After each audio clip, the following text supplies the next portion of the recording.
He'll never even notice it's gone. That's what my wife told the man buying our land before she ever told me. The cabin was 4 years of my life. Hand-cut and pinned beam by beam. Meant to be the one place she and I would grow old in. A demo crew was already tearing the porch apart under her signature when I found out, and her plan was never to sell the land alone. What she didn't know was exactly how fast one phone call could stop all of it, and how much it would cost her to leave. But let me start from the beginning. Take a breath with me before we begin. Before we go any further, leave a quick comment below. What's the weather like where you are right now? I read every comment, and your perspective means more than you know. A quick note: some details have been adjusted for storytelling. What matters most is the lesson this story carries. The phone call that ended my second marriage came at 7:15 on a Monday morning in November. I was alone in the workshop, running a belt sander across a salvaged oak beam that would become someone's kitchen island. The dust smelled like history. Like the old hill country ranch house this wood had supported for 90 years before it got torn down to make room for a subdivision. At 62, I'd spent 35 years building timber frames for other people before I built the one that mattered most. When my phone buzzed against the workbench, I almost didn't answer. "Thane, you got a demo crew out at the Bernie place." Mercer Dalton's voice had the texture of gravel and cigarettes, even though he'd quit smoking 15 years back. Mercer had run my crew for 22 years before his knees and his patience both gave out. But he still kept an eye on the hill country land we'd worked together. Demo crew. I killed the sander. The silence that followed felt too big. "Mercer, I didn't authorize any work out there." "Been there since Saturday," he said. "Working through Sunday. That doesn't sit right." My chest tightened. Sunday. Saw them when I drove past yesterday afternoon. No permit posted on the gate, either. Just a dumpster and heavy equipment. I tried to make sense of it. The Bernie cabin sat on 12 acres of cedar and live oak, 40 minutes northwest of San Antonio. Margot and I had built it 7 years ago as our fresh start, her second marriage. My second marriage. Our chance to get it right this time. The main house we kept in the city. But the cabin was ours. Private. Sacred, even. "Then somebody did," Mercer said into my silence. "And they're moving fast." I thanked him, hung up, and stood there holding the phone like it might explain itself. A demolition crew. At my cabin. Working through the weekend like they had a deadline. Unless Margot had authorized it without telling me. But why would she destroy what we built together? I grabbed my truck keys and headed for the door. Highway 10 runs northwest out of San Antonio, cutting through ranch land and limestone outcroppings on its way to Bernie. It's a 30-minute drive I'd made 1,000 times. But that Monday, it felt endless. My hands gripped the wheel too tight. My mind kept cycling through the same questions, looking for an answer that made sense. 7 years ago. Margot and I stood on that raw land and planned our future. She'd helped me raise the ridge beam with her own hands, laughing when I told her most clients just wrote checks and showed up for the ribbon cutting. She wasn't most clients. She was my wife, and she wanted to build something real with me. My first wife. Elaine. I lost to cancer when I was 38, 24 years gone. And some mornings I still woke up reaching for her side of the bed. Margot knew that grief. She'd lost her first husband to a heart attack, understood the weight of starting over when you thought your story was already written. The cabin was supposed to be proof we could. How many times do we ignore warning signs because we don't want to believe someone we love could betray us? I pushed the truck past 70, watching the hill country roll by in shades of brown and green. Margot had been distant lately, distracted, spending more time on her phone, taking calls in the other room. I'd chalked it up to stress from her consulting work. Maybe menopause. Maybe just the ordinary drift of a marriage in its 7th year. But a demolition crew doesn't show up by accident. If Margot had signed off on this, she would have told me. We made decisions together. That was the deal. That was the promise we'd made, standing in front of a justice of the peace with our grown kids watching. Both of us old enough to know better than to repeat past mistakes. Unless I'd been wrong about all of it.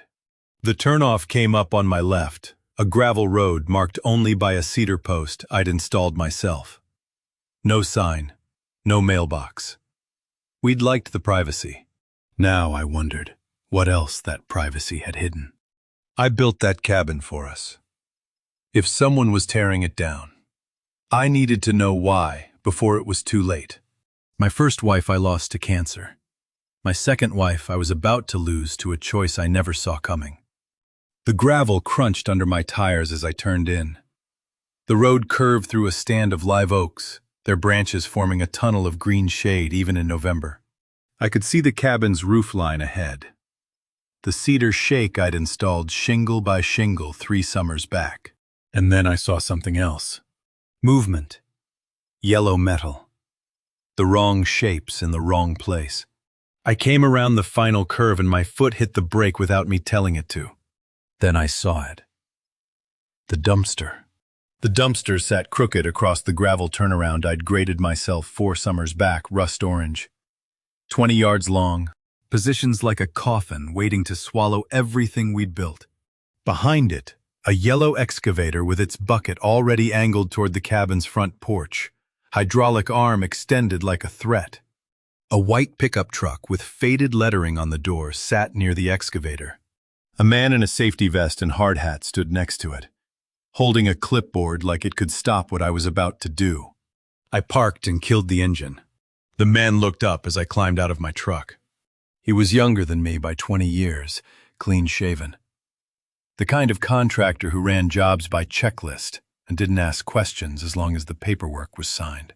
I walked toward him, my boots loud on the gravel, trying to understand who ordered this and why no one told me my own cabin was being erased. The foreman saw me coming and straightened, adjusting his hard hat like it might give him authority. I kept walking, until I was close enough to read the faded lettering on his truck door. Brennan, Demo, and Salvage. "Can I help you?"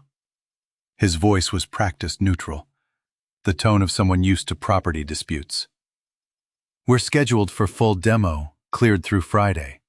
I built this place." My voice came out tighter than I wanted. "Every timber." "Who authorized this?"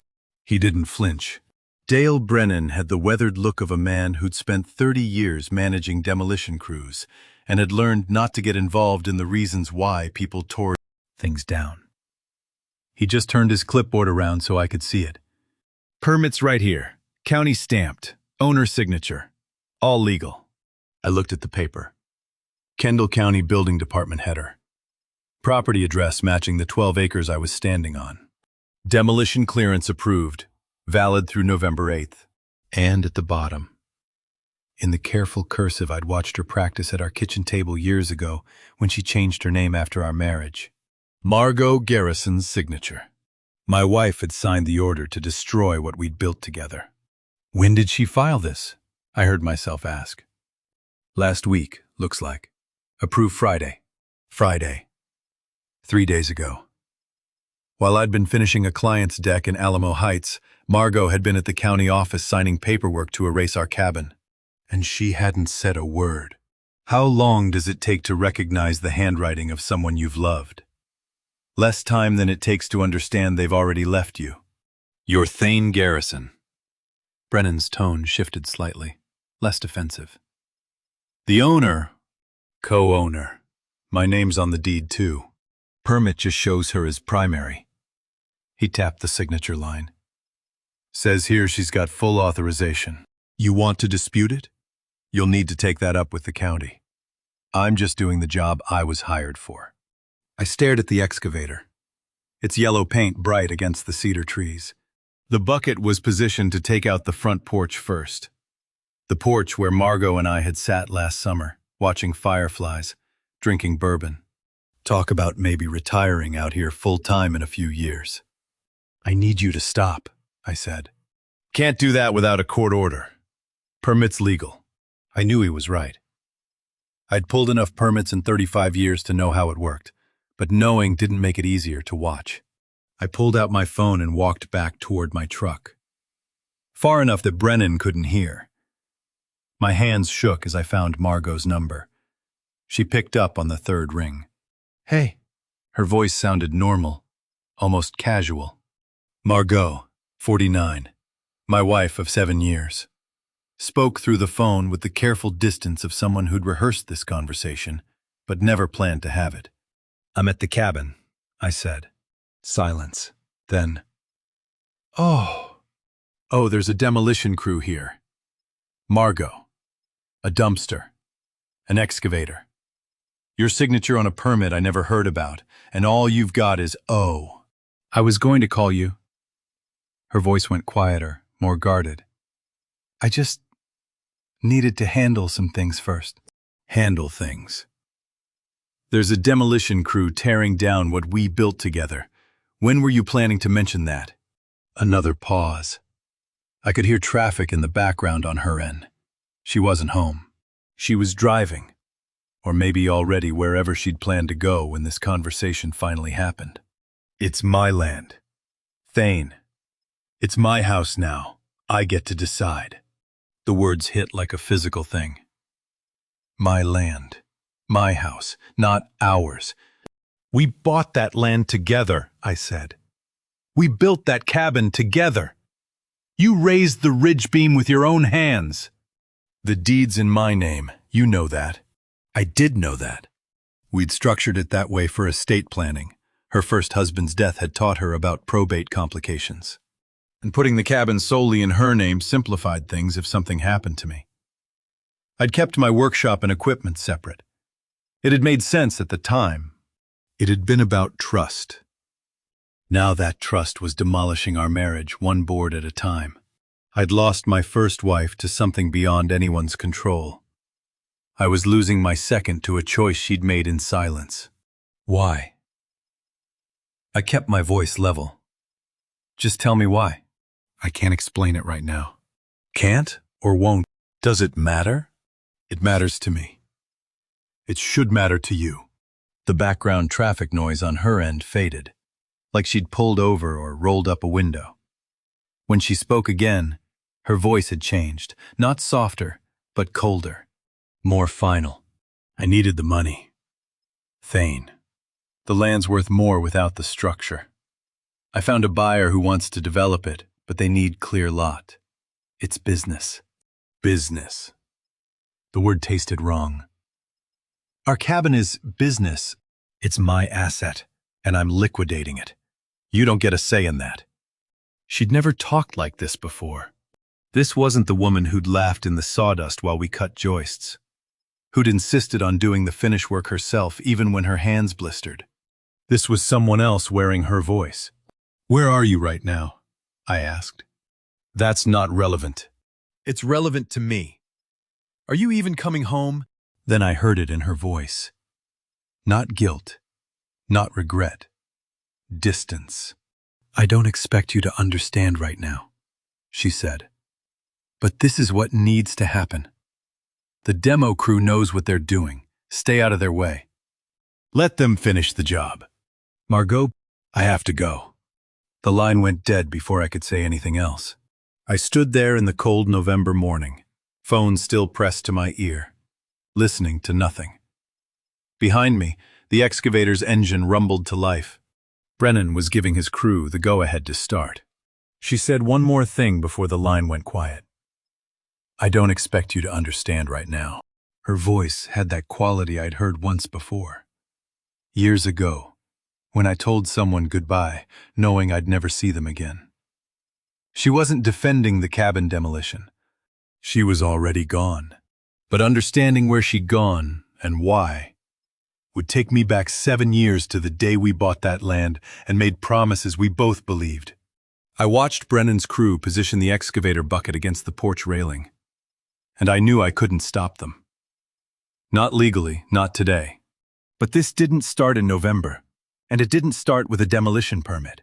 It started 7 years earlier, on a warm April afternoon in 2018, in a title office in Burney.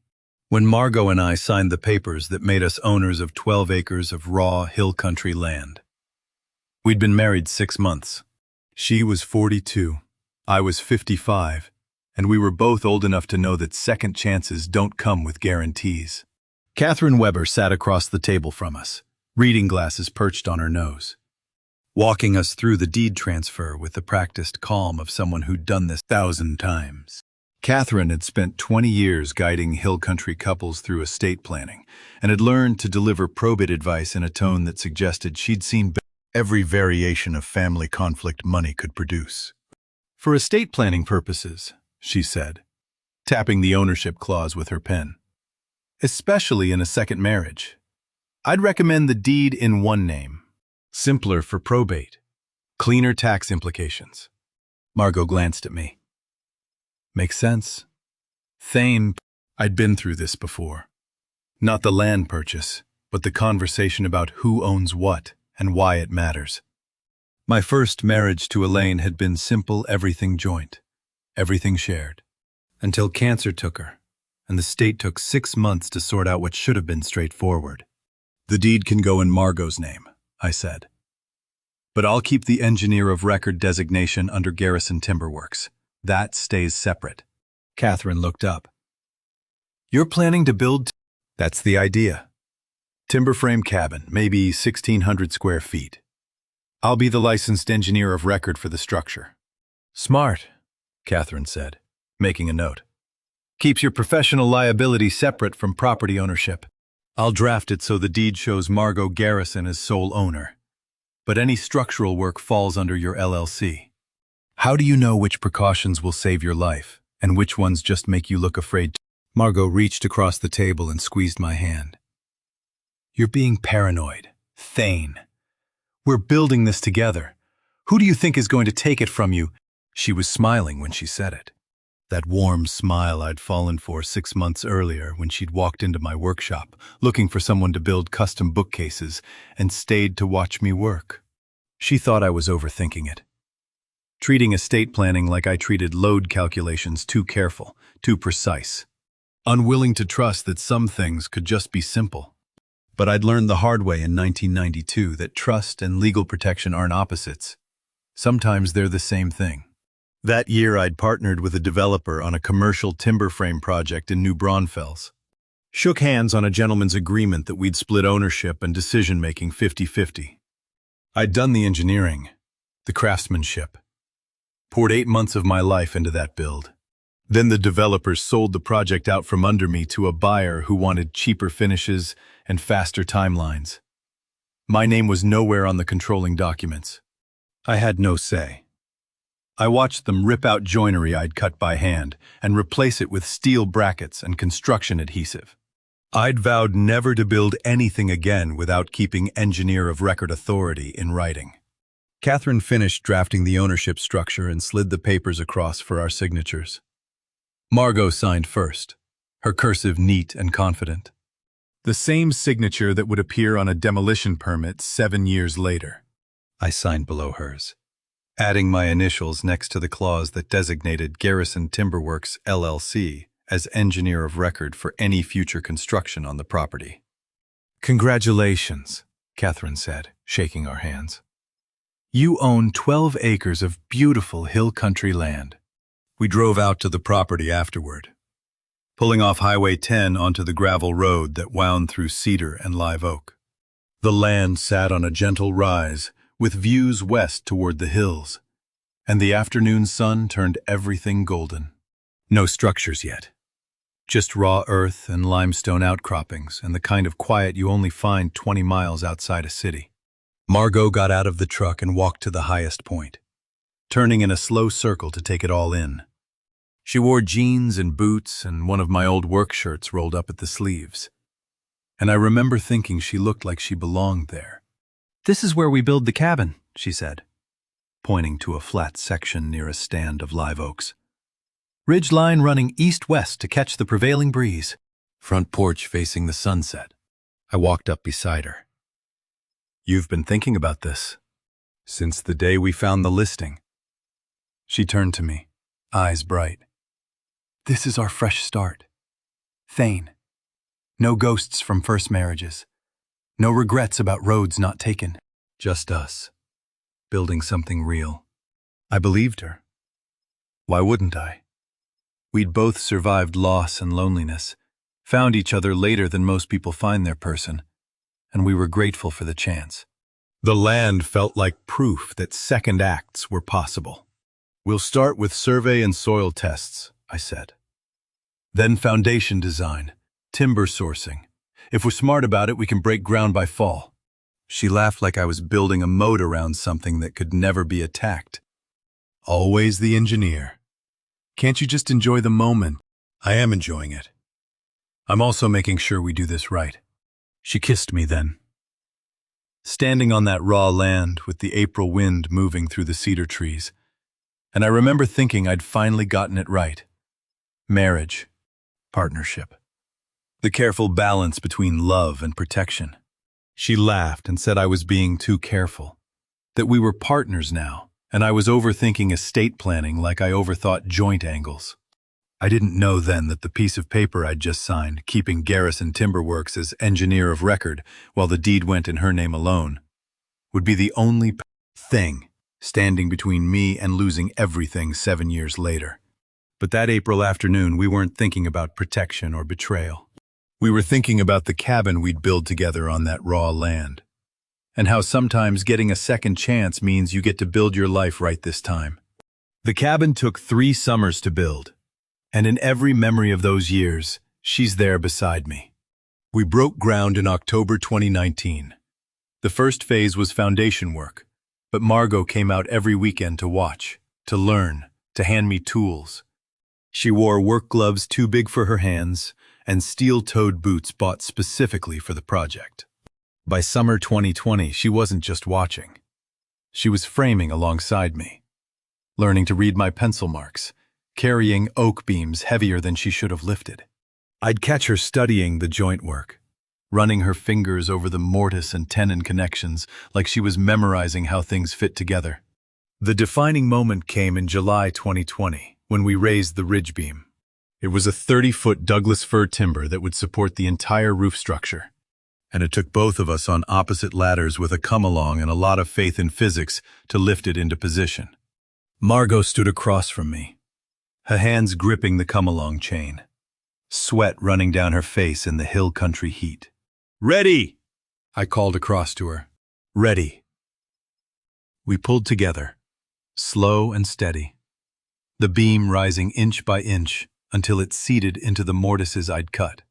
The sound it made when it locked into place, that solid thunk of wood meeting wood, felt like a promise kept. Margot climbed down from her ladder and walked across the skeleton frame to where I stood, both of us looking out over the valley through what would become our living room windows. "I never thought I'd help build something like this," she said, breathless. "My first husband wouldn't let me near his projects." "This isn't my project," I told her. "It's ours. Every timber you touch becomes part of what we're building together." She looked at me then with something that felt like gratitude and love mixed together. "This is our fresh start. Thane, after everything we've both lost. This is where we begin again. My first wife died asking me to promise I'd find love again. I kept that promise. I just didn't know love could die a different way." We finished the cabin in stages. Roof by fall 2020, windows and doors by spring 2021. Interior work through that summer. Margot was there for all of it, sanding floors, painting trim, choosing fixtures. When we spent our first night in the completed cabin in August 2021, she cried. "I never had anything that was really mine before," she said. "Not like this. Not something I built with my own hands." I believed her. And for those 3 years, it was real. The partnership was real. The love was real. The shared vision was real. I've replayed those memories 1,000 times, looking for cracks I should have seen. And I still can't find them. Whatever changed, it changed later. March 2024 was when the pattern started, though I didn't recognize it as a pattern at the time. Margot had worked in project management for a consulting firm for years, mostly office-based work. But that spring, she started taking weekend trips, one to Austin, another to Houston, sometimes 2 or 3 per month. "Another site visit?" I asked one Friday evening as she packed her overnight bag. "New client needs face-to-face meetings," she said, not looking up from folding clothes. "Should be back Sunday night. Maybe Monday morning if the meeting runs late. Take your time. I know the new position is demanding. I'm proud of how hard you're working." She smiled, kissed my cheek, and left. And I didn't question it. Not then. Not the trip after that. Not the 3rd or 4th or 5th time she drove off with her overnight bag and her laptop and her careful explanations about client meetings that somehow always happened on weekends. When does trust become willful blindness? When does not asking questions become not wanting to know the answer? I've been raised by a father who treated every late arrival like evidence of betrayal, who turned love into surveillance. I'd promised myself I'd never be that kind of husband. When Margot said she had work trips, I believed her. When she stayed on her phone during dinner, I assumed it was work emails. When she started sleeping on the far edge of the bed, I told myself we were both getting older and everyone needs space. I was protecting something, but it wasn't her privacy. It was my own ego. Easier to believe she was dedicated to her career than to face what those weekend trips meant. By summer 2024, the trips had become routine. She'd leave Friday afternoon, return Sunday night or Monday morning, barely tired, offering vague details about meetings I never pressed her on. She'd unpack, shower, and settle into the rest of the week like nothing unusual had happened. I thought it was work stress making her distant. I was protecting my ego by calling it trust. The cabin sat out in Bernie, mostly empty except for weekends I drove out to check on it. Margot stopped coming with me. She said she was too tired from traveling, needed weekends to recover. I went alone, sat on the porch we'd built together, and told myself this was just a rough patch. Every marriage has them. You weather them. You don't panic. But panic and denial are closer than they look. I thought it was work stress. I thought the weekend trips and deleted phone calls and careful distance were just the cost of her career advancement.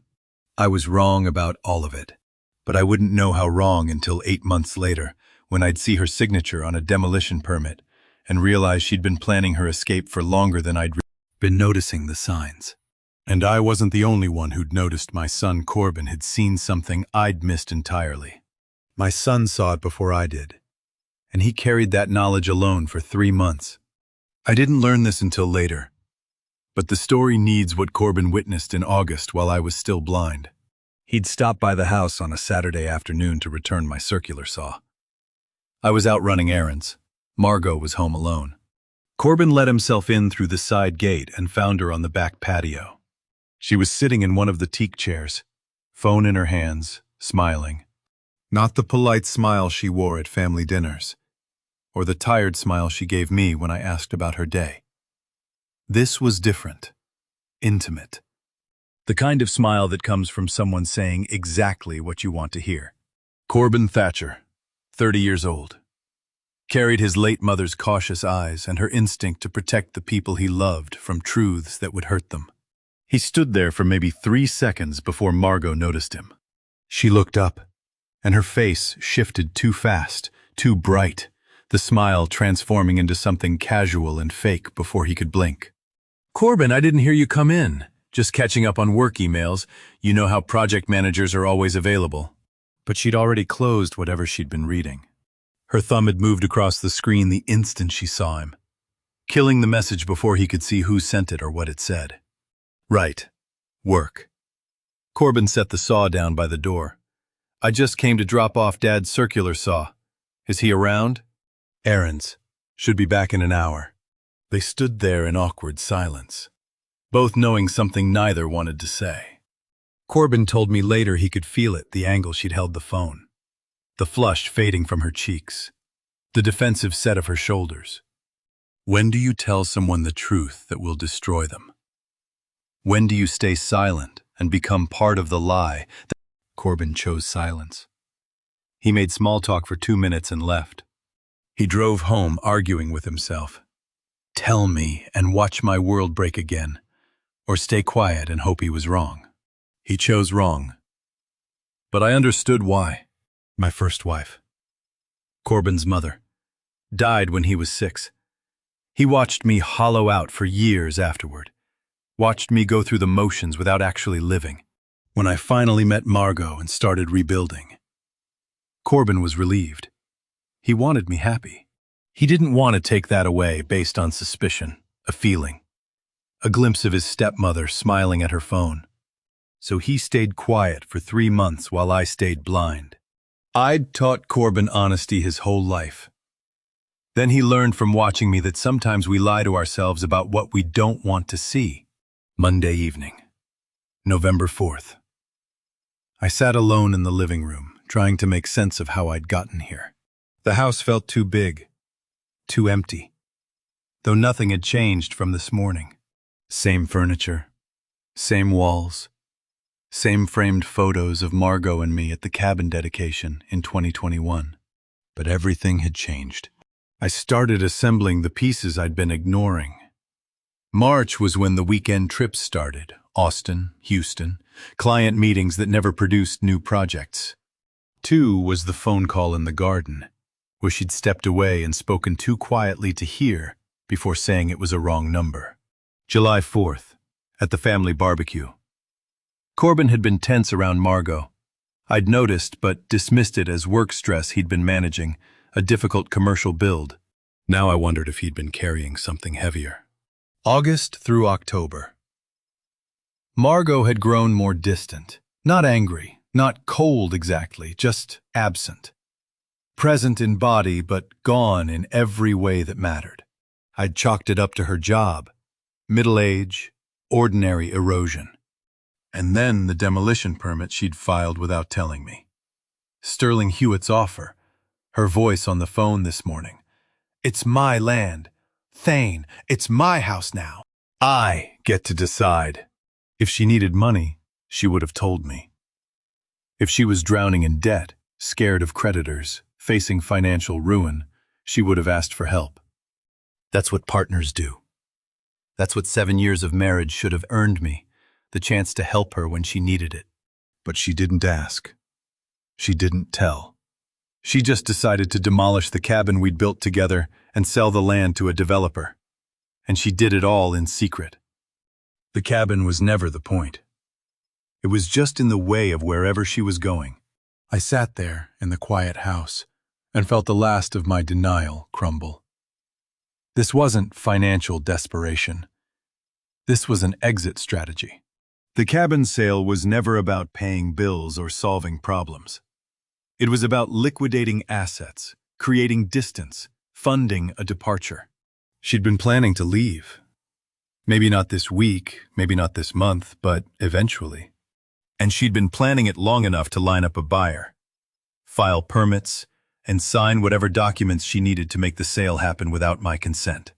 Somewhere in the last year, probably longer, she'd stopped seeing me as her partner and started seeing me as the obstacle between her and whatever future she'd decided she wanted. If this were only about money, she would have told me long ago. If it were desperation, she would have asked for help like partners do. But she didn't ask, didn't tell, didn't explain. She just signed her name to demolish what we built and waited for me never to find out, which meant somewhere in the last year, probably longer. She'd stopped seeing me as her partner and started seeing me as the obstacle she needed to get past. And tomorrow I'd have to decide whether to let her go, or use the one legal protection I'd built into our marriage 7 years ago when she laughed at my caution. I didn't have to decide. The moment I understood what she'd done, the path became clear. She came home at 6, and I was waiting in the living room with every light off except the one over her chair. I heard her car in the driveway, the engine cut, the pause before the door opened. She knew I'd been to the cabin. She knew this conversation was coming. and she'd had all day to prepare. The front door opened, closed. Her footsteps in the entryway, keys dropping into the bowl, the same routine for 7 years. She appeared in the doorway and stopped when she saw me sitting there in the semi-darkness. "We need to talk," I said. "I know." She set her purse down and walked to her chair, the leather wingback across from mine with the coffee table between us. She sat carefully, smoothing her skirt. "I should have called you back this afternoon. I'm sorry you had to find out that way." "Find out what, exactly?" She took a breath, and I could see her settling into the explanation she'd rehearsed. "I should have told you sooner. We've been carrying credit card debt from the renovations, and with Mom's medical expenses last year, it just accumulated. I thought I could handle it without worrying you." The words came out too smooth, too practiced. Not halting confession, but careful delivery of a memorized script. "How much debt?" I asked. She hesitated. "Significant. Enough that I couldn't keep ignoring it." "Which cards?" "Multiple accounts. It's complicated. Why sign a demolition permit instead of showing me the bills? How many lies can a marriage hold before the weight of them collapses the foundation you thought was solid?" "Because I didn't want you feeling like you had to fix everything," she said, her voice taking on frustration that felt genuine. The first real emotion since she'd sat down. "You always want to solve things, Thane. Build something, repair something, make it right. But sometimes the solution is to make a decision and move forward. By demolishing the cabin we built together, by selling land we bought together, without even asking me. The deed is in my name, legally. I didn't have to ask." There it was again. Not we, not ours. My name, my decision. The language of someone who'd already left the marriage in everything but paperwork. "You're right," I said. "Legally, you didn't. But we're talking about 7 years of marriage and destroying something we made together without telling me why." She looked down at her hands, clasped in her lap. "I'm telling you now. The debt is real, Thane. I'm not making it up. I have statements, balances, late fees piling up. Sterling Hewitt made an offer on the land, and it was enough to clear everything and give us a fresh start." "Us," I said. "You mean you. I mean both of us. We're married. My debt is our debt. Then why didn't you show me the bills 6 months ago? A year ago? Why let it accumulate to the point where your only option is to tear down the cabin and sell the land? Trust doesn't shatter all at once. It cracks in small ways first. A deflected question here, avoided eye contact there. Until one day you look at someone and realize you don't believe a word they're saying." "I was embarrassed," she said, not meeting my eyes. "I felt like I'd failed, like I couldn't manage basic finances without getting us into trouble. I thought if I could solve it myself, you'd never have to know how bad it got. The explanation would have worked if I didn't know what I knew. If I hadn't seen the weekend trips, the distance, the deleted phone calls. If I hadn't assembled the evidence of someone planning an exit, not someone drowning in debt." "Show me the statements," I said. She looked up, startled. "What?" "The credit card statements, the medical bills from your mother, the accounts you say are in crisis. Show me." "I don't have them with me." "You've been carrying this debt for how long? Months? A year? And you don't have documentation?" "They're in my office, at work. I can bring them home tomorrow." "Your office at work has your personal credit card statements." She shifted in her chair, uncrossed and recrossed her legs. "I keep financial records there. It's easier to manage during lunch breaks." Every answer spawned a new question. Every explanation required another layer that didn't fit. She was building a house of cards in real time, and we both knew it. "What's the total?" I asked. "Rough number. You said significant debt. Give me a ballpark." Another hesitation. "Maybe 40,000? Could be more. 40,000 in credit card debt. And you thought demolishing a cabin and selling 12 acres was the only solution? The land is worth more without the structure. Sterling said so. He wants to develop it, but the cabin's in the way. This way we get top dollar. Top dollar for you to clear debt I never knew existed. For us, Thane. For our future. Then I saw at her hands. The same tell I'd seen 100 times when she lied about small things. When Margot told the truth, she looked you in the eye. When nervous but honest, she'd fidget with her ring or tuck her hair behind her ear. But when she lied, really lied, she looked at her hands, studied them like they held answers. Fingers laced together or palms flat against her thighs, eyes focused down and away. She looked at her hands when she spoke the sign of a lie. The same gesture I'd seen when she told me the scratched fender was from a parking garage instead of backing into our mailbox. When she said she was fine with my mother visiting for Christmas when she wasn't. When she claimed she hadn't eaten the last piece of cake I was saving. Small lies. Harmless lies. The kind married people tell. But this wasn't about cake or fenders. And tomorrow morning I'd file the one document that would make her financial excuse irrelevant. I didn't sleep that night. I sat in my workshop until 3, pulling the original cabin engineering documents from files I'd kept for 35 years. I drove to the county office alone the next morning, carrying the one piece of paper Margot had laughed about 7 years ago. The Kendall County Permit Office sat in a single-story limestone building off Main Street in Burney, smelling like copy toner and old coffee. I walked in at 9 when they opened, carrying the cabin's structural certification, my engineering license, and the original deed provision naming Garrison Custom Timberworks as engineer of record. Lisa Fairmont stood behind the counter sorting permit applications into stacks. Lisa had processed building permits in Kendall County for 15 years and had learned to keep her expression neutral when couples discovered their estate planning had created legal obstacles neither anticipated. She looked up when I approached. "Help you?" "I need to file a formal refusal to sign structural release," I said, sliding the folder across the counter.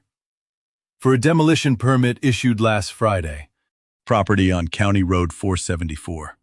She opened the folder, scanned the engineering certification, cross-referenced the permit number on her computer. "You're the engineer of record on this structure." "I am. Garrison Custom Timberworks. That's my company." She read through the documentation more carefully. "Okay. I see the demolition permit here. Issued to Margot Garrison as property owner. But you're listed as licensed engineer for all structural elements." She looked up. "You're refusing to sign the release?" "That's correct." "For what reason?" "I'm not required to provide one. The structure was built to my specifications, using my engineering plans. Texas Building Code gives me discretion to approve or deny structural modifications or demolition. I'm exercising that discretion." She nodded slowly. "Your refusal as engineer of record stops all structural demolition immediately. They can't proceed without your release, and you're within your rights to withhold it indefinitely. Protection isn't the same as control. I wasn't trying to own her decision. I was trying to save what we'd built together from being erased while I slept." "How quickly does this take effect?" I asked. "I'll flag the permit by noon. Crew foreman will be notified by end of business today. If they continue work after notification, that's a code violation with criminal penalties." She pulled a form from a drawer, Structural Engineer Refusal to Release. The formal state form for exactly this situation. I'd never filed one in 35 years of practice, but I knew it existed. Every licensed engineer did. It was the nuclear option. The formal declaration that you wouldn't allow your work to be modified or destroyed. I filled it out by hand, license number, property address, original permit number. At the bottom, in the space labeled Reason for Refusal, I wrote, "Structural integrity concerns and lack of owner consultation." Technically true. Margot hadn't consulted me.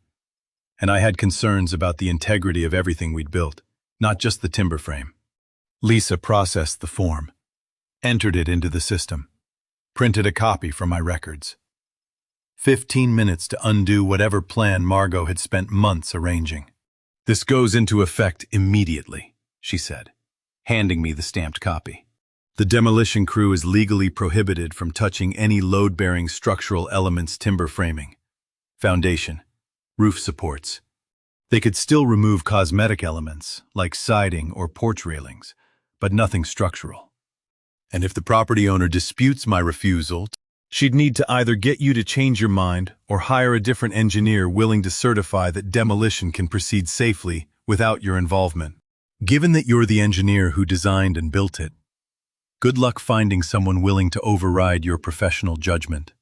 Is it revenge to use the law to stop someone from destroying your life's work? Or is it just refusing to make it easy for them?" I'd asked myself that driving here. I still didn't have a clean answer. All I knew was that cabin represented 7 years of marriage, 3 summers of shared work, promises made when we both believed in second chances. If Margot wanted to tear that down, she'd have to tell me why to my face. Not through a demolition crew showing up while I was in my workshop, thinking everything was fine. "Will the property owner be notified?" I asked. "She's listed as the permit applicant, so yes. She'll receive notice that the permit has been suspended pending engineer approval. She can contact you directly to resolve it, or she can file a formal dispute with the county, which would require a hearing." "How long does the refusal stay in effect? Until you rescind it or a judge overturns it?" "Given that you're the licensed professional and this is your area of expertise, a judge would need compelling evidence that your refusal is frivolous or punitive. Protecting structural work you personally designed and built isn't frivolous." The clerk stamped the form.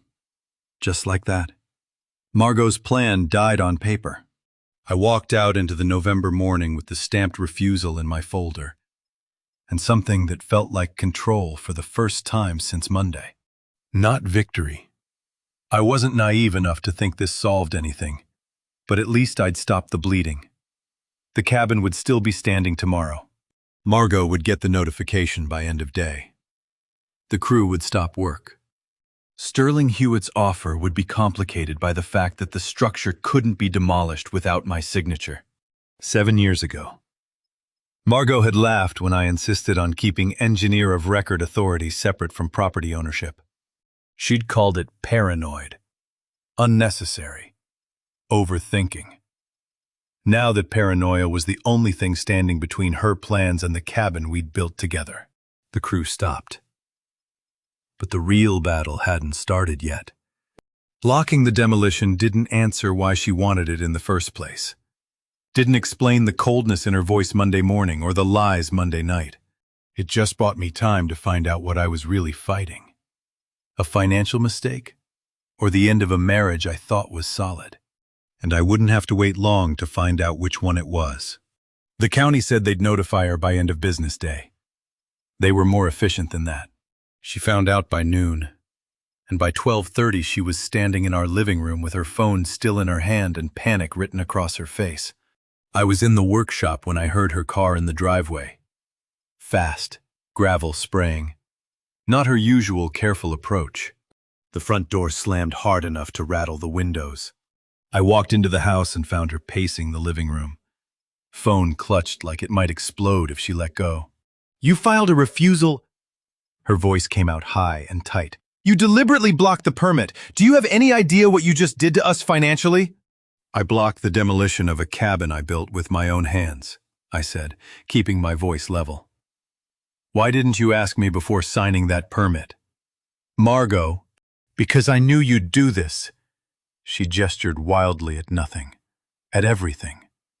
"I knew you'd turn it into some big emotional thing instead of seeing it for what it is, a financial decision that needed to be made. Then make me understand the finances. Show me the bills. Explain why demolishing the cabin is the only option." "I already told you." "You told me a story last night. Credit card debt, your mother's medical bills, mounting pressure. But you couldn't show me statements. You couldn't name dollar amounts. You couldn't explain why you filed a demolition permit in secret instead of asking your husband for help with debt you claim is drowning us." She stopped pacing. her back to me, shoulders rigid. You don't trust me. I trust what I can see. And what I see is someone who's been lying to me about weekend trips, about phone calls, about why she needs to sell land we bought together and tear down a cabin we built together. So no, Margot, I don't trust the story you're telling, because it doesn't make sense. What does real desperation look like? Not tears, not pleading, just someone fighting time itself and losing. She spun around. Sterling Hewitt needs a clear lot. That's his offer. No cabin, no deal. And without that deal, we're underwater. So congratulations, Thane. You just cost us $500,000 because you couldn't stand to let go of some wood and nails. $500,000. I kept my voice even.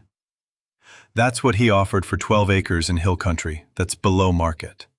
It's what we can get now. It's what I negotiated, and you just killed it. I didn't kill anything. I refused to sign off on demolishing a structure I engineered. Sterling can still buy the land. He just can't tear down the cabin without my approval, which you won't give. Not without understanding why you're so desperate to make this happen. She laughed, but it came out bitter and broken. You want to understand? You haven't understood anything in 2 years. Thane, you work in your shop. You build your projects. You come home and ask me how my day was, like you actually care about the answer. But you don't see me. You haven't seen me in so long I stopped expecting you to.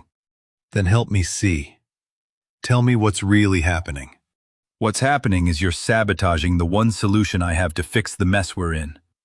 What mess? Show me bank statements. Show me bills. Give me something concrete instead of vague accusations about debt I've never seen. I'd seen her angry before, at bad drivers, broken appliances, my mother's passive-aggressive comments. This was different. This was the anger of someone trapped. You wouldn't understand, she said, her voice dropping to something quieter and more dangerous. You've always had control. Your business, your workshop, your engineering license that apparently gives you veto power over my property. You've never had to ask permission or beg for help, or feel like the walls are closing in because someone else holds all the cards. The deed is in your name. That was your choice, your control. I kept engineer of record because I learned a long time ago not to build something and hand someone else the power to destroy it. That's not control. That's protection. Protection from what? From me. From anyone who might decide what I built doesn't matter. She stared at me, breathing hard, and I could see something shifting behind her eyes. Calculation, maybe, or resignation. Sterling needs an answer by Friday. The crew's on standby. If we can't demo the cabin, he pulls his offer and moves to the next property on his list. That's 3 days, Thane. 3 days to decide if you care more about timber and sentiment than our financial future. Our future, I said. You keep using that word like we're still in this together, but everything you've done has been alone. The permit, the deal with Sterling, the demolition crew showing up while I was in my workshop. None of that sounds like partnership. She looked at her phone, then back at me. I don't have time for this. The words came out sharp and desperate, and the moment they left her mouth, I saw her face change, a flash of panic, of recognition that she'd said something she shouldn't have. I don't have time to... She stopped herself, closed her mouth, looked away. Then she said it. 4 words that changed everything. Time for what? I asked. She didn't answer. Just stood there with her phone still in her hand, breathing hard, realizing she'd said too much. Time for what? Margot, to close the deal, to pay off debt, or time for something else, something you're not telling me? She turned away, walked toward the hallway, stopped at the doorway without looking back. I have a meeting. We'll talk about this tonight. What meeting? But she was already gone. Footsteps quick down the hall, bedroom door closing with a controlled click that was somehow worse than the slam when she'd arrived. Time for what? To close the deal? To pay off debt? Or time for something she couldn't say out loud?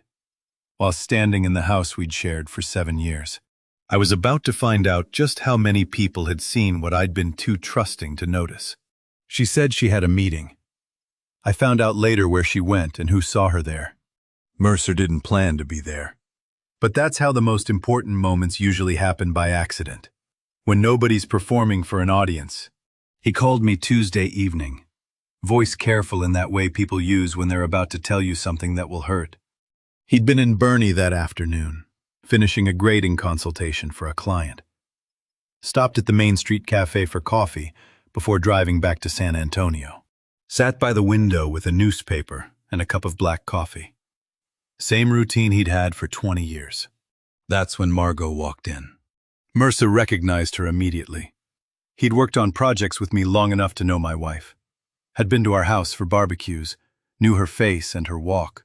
He watched her pause just inside the door, scanning the cafe like she was looking for someone specific but didn't want to be obvious about it. Then he saw who she was looking for. Sterling Hewitt sat at a corner table. Papers spread out in front of him. Documents Mercer couldn't read from across the room, but recognized as the kind of thing people spread out when they're trying to close a deal. Sterling Hewitt, 52. Had the controlled posture of someone used to high-stakes negotiations. But even from across a cafe, Mercer could see the deal he was hearing wasn't one he wanted to touch. Margot checked over both shoulders before she sat down. Mercer told me that detail specifically. Said it stood out because people doing honest business don't move like that. Privacy is one thing, but the way she looked around quick, furtive, making sure no one she knew was watching, that wasn't privacy. That was hiding. 40 years building crews teaches you to read people. Not what they say, but what their hands do. Where their eyes go, how they hold their bodies when they're lying. She leaned forward across the table, started talking rapidly. Mercer couldn't hear the words from where he sat, but he could see the urgency in her gestures, the way her hands moved over the papers, pointing, explaining, persuading. Sterling sat back in his chair, arms crossed, face neutral in that way businessmen learn when they're listening to something they don't want to agree to. The conversation lasted maybe 15 minutes. Margot did most of the talking. Sterling shook his head twice, not angry, just firm. No. Whatever she was asking, the answer was no. Then she pulled out her phone, turned it around to show him something on the screen. Mercer couldn't see what it was messages. Maybe, or numbers. Some kind of proof or evidence she thought would change Sterling's mind. Sterling looked at the phone, looked back at her, shook his head again. He pushed the papers back across the table toward her. Mercer said that's when he knew. In construction, in business, in any negotiation, when someone pushes the paperwork back across the table, the deal's dead. Not postponed. Not under consideration. Dead. What's the difference between privacy and secrecy? Privacy is protecting something personal. Secrecy is hiding something wrong. Margot gathered the papers quickly, shoving them into her bag with movements that looked angry or desperate, or both. She didn't order coffee. Didn't sit back for polite small talk to soften the rejection. Just stood. Bag over her shoulder, phone still in her hand like she might need to make another call the moment she got to her car. Sterling stayed seated, watching her leave with an expression Mercer described as relieved. And Margot looked around one more time before she headed for the door. Not casual, not accidental, the kind of look someone gives when they're making sure they haven't been seen. When they need this meeting to stay secret. Then I saw her do it the shoulder check, twice, before she sat down. Mercer watched her walk past his window without seeing him. She was moving fast, head down, the posture of someone who'd just lost an argument they couldn't afford to lose. She got in her car parked down the street, not in front of the cafe where it might be noticed, and drove away. Sterling Hewitt sat at the table for another 5 minutes, staring at nothing, before he gathered his own papers and left. Mercer sat there with his coffee getting cold. trying to decide if he should call me, trying to figure out if what he'd witnessed was my business or just coincidence. Just a meeting that happened to look suspicious because he was reading too much into body language and timing. But he'd known me 35 years. He'd built projects with me, trusted me with his crew, watched me lose my first wife and rebuild my life with my second. And he knew that what he'd just witnessed Margot meeting secretly with the man trying to buy our land, the man whose deal I'd blocked that morning, meeting him hours after our confrontation in the living room, that wasn't coincidence. That was damage control. So he called me that evening, told me everything he'd seen, described the papers, the phone, the shoulder check, the way Sterling pushed the documents back across the table. He didn't speculate, didn't offer opinions, just laid out the facts and let me draw my own conclusions. I know what a business meeting looks like after 40 years in construction, he said. This wasn't business. This was someone trying to salvage something that's falling apart. I thanked him, hung up, sat in my workshop with his words playing through my head. Margot had left our house at 12:30, saying she had a meeting. By 2 o'clock she was in Burney, 40 minutes away, sitting across from Sterling Hewitt with land documents and desperate persuasion. The same day I blocked the demolition. The same afternoon she'd stood in our living room and said she didn't have time. He couldn't hear them. But he remembered how she looked around before sitting like someone hiding. He remembered how Sterling Hewitt shook his head and pushed the papers back across the table. He remembered how Margot left without her coffee, moving fast, head down. And he remembered thinking, Thane needs to know about this. But Mercer wasn't the only one who'd seen things Margot thought were hidden. Mercer had seen her meeting Sterling in secret. I found my own evidence 2 days later in our home office. I wasn't looking for proof when I opened that file drawer Thursday afternoon. I was looking for the debt she'd claimed was drowning us. Credit card statements, bank records, medical bills, anything that would support the story she'd told me Monday night. If the debt was real, I'd find it here. She kept meticulous records. I pulled the drawer open and started with the most recent year, working backward. 2 cards in her name, 1 joint account. I checked balances, payment history, interest charges. No mounting debt, no crisis, no $40,000. The credit cards were managed, paid on time, carrying small balances, normal spending, groceries, gas, utilities, nothing suggesting financial desperation. Then I found the hotel receipt. It was folded inside a quarterly statement from March, tucked between pages like she'd meant to file it separately and forgotten. Houston Marriott, March 15th through 17th. 2 nights, king bed, parking included. Charged to her personal card, the one she used for business travel, that her company later reimbursed. Except this one had never been submitted for reimbursement. When does suspicion become certainty? When you stop needing to ask questions because the paper in your hand answers all of them. I sat there holding that receipt, reading the dates 3 times. March 15th through 17th, a weekend. The weekend she'd told me she was attending a conference in Austin. The weekend I'd offered to drive her, and she'd said the company was providing transportation. Houston, not Austin. Personal card, not company reimbursement. 2 nights at a hotel an hour and a half from our house, in a city she had no business reason to visit. I kept searching. Found 2 more from the months that followed April and May. Different hotels, same pattern. Weekend trips charged to her personal card. Cities that didn't match the conferences she'd claimed. She'd been building an alibi system. Tell me, Austin. Go to Houston. Tell me client meetings. Charge it personally. Create distance between what I knew and what was actually happening. The debt she'd described Monday night, the credit card crisis. The mounting pressure, none of it existed in these files. What existed instead was a paper trail of deception. Hotel receipts for weekends spent somewhere other than where she'd said. This isn't debt, I thought, gathering the receipts into a stack.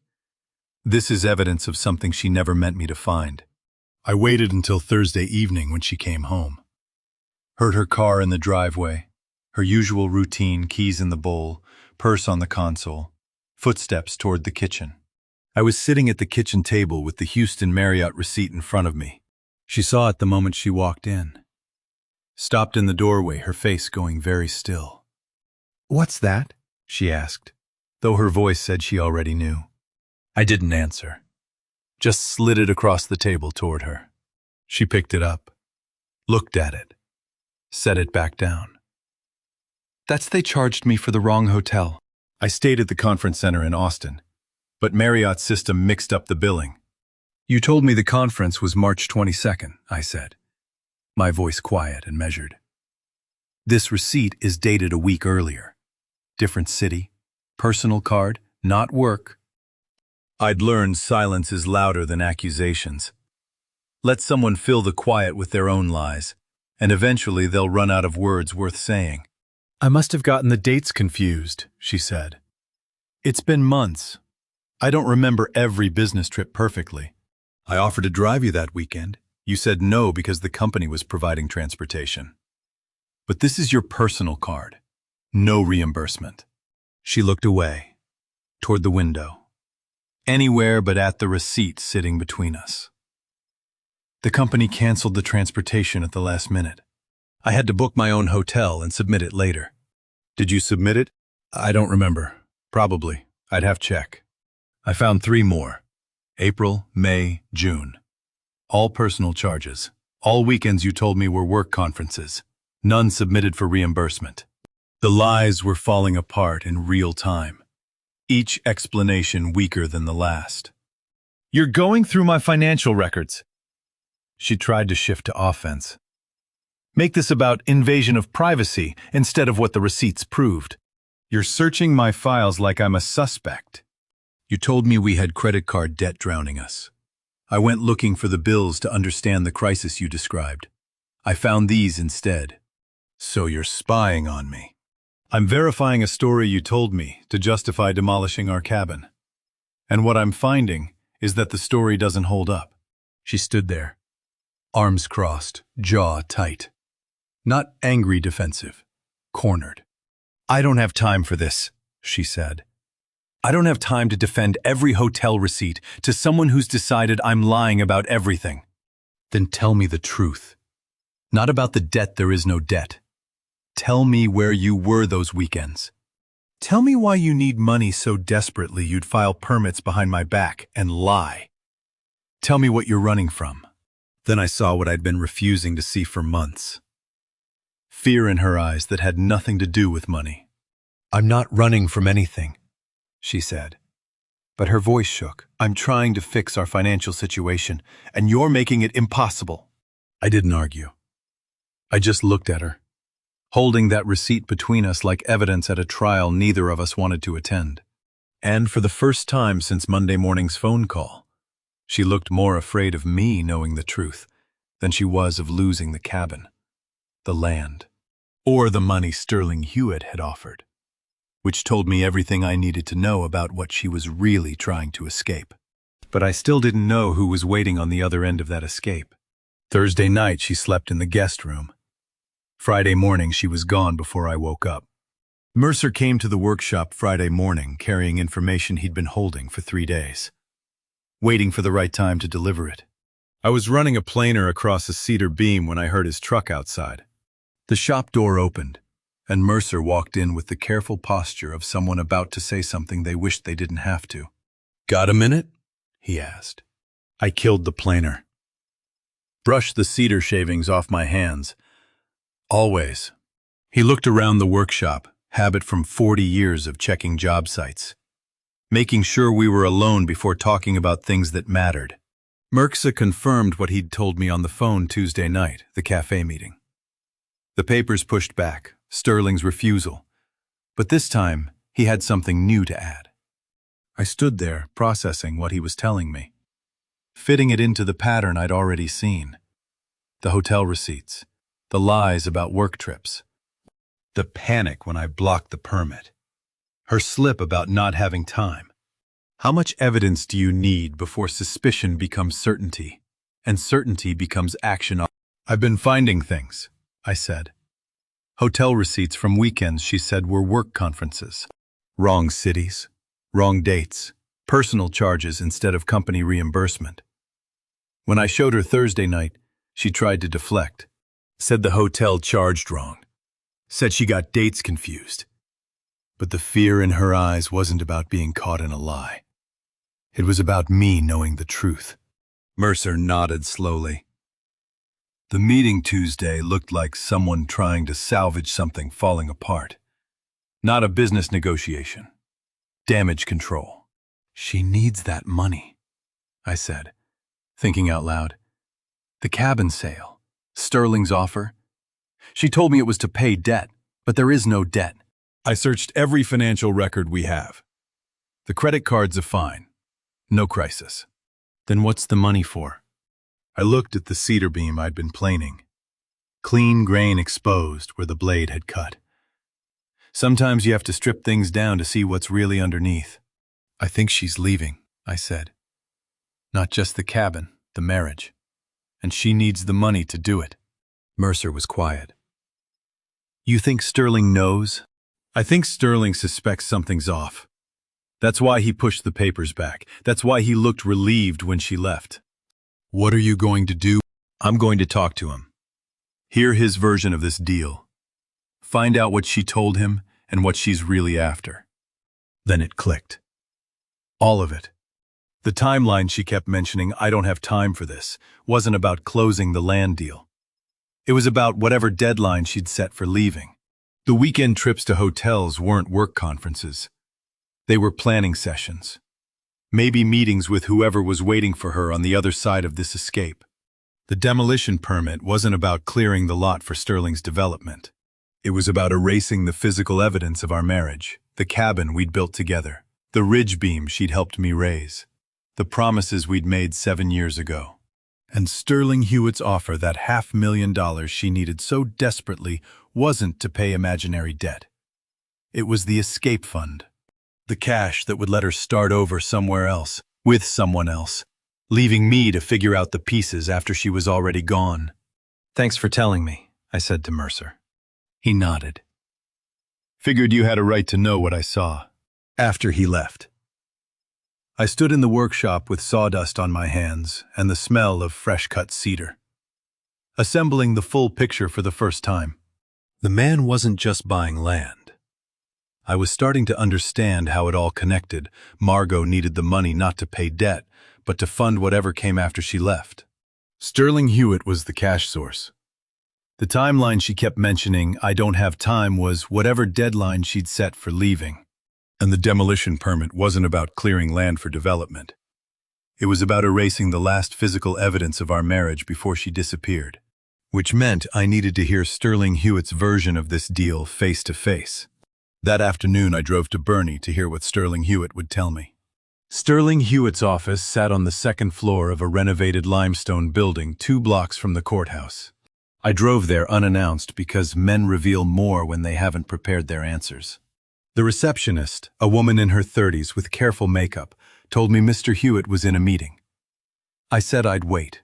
She glanced at my work boots and the dust on my jeans, then at the leather furniture, calculating whether to call security or her boss. I sat down. She made a phone call.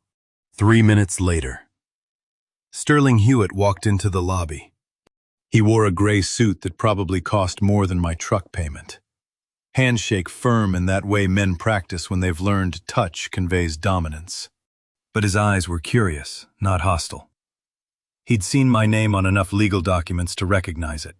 What surprised me was that he didn't seem surprised at all. "Mr. Garrison," he said, "come on back." His office looked like success carefully displayed for clients. Hill country landscape paintings. A desk made from reclaimed barnwood. Photographs showing Sterling with mayors and council members. The bookshelf held leather-bound volumes that looked decorative. He gestured to a chair across from his desk. "I assume this is about the Bernie property." "It is.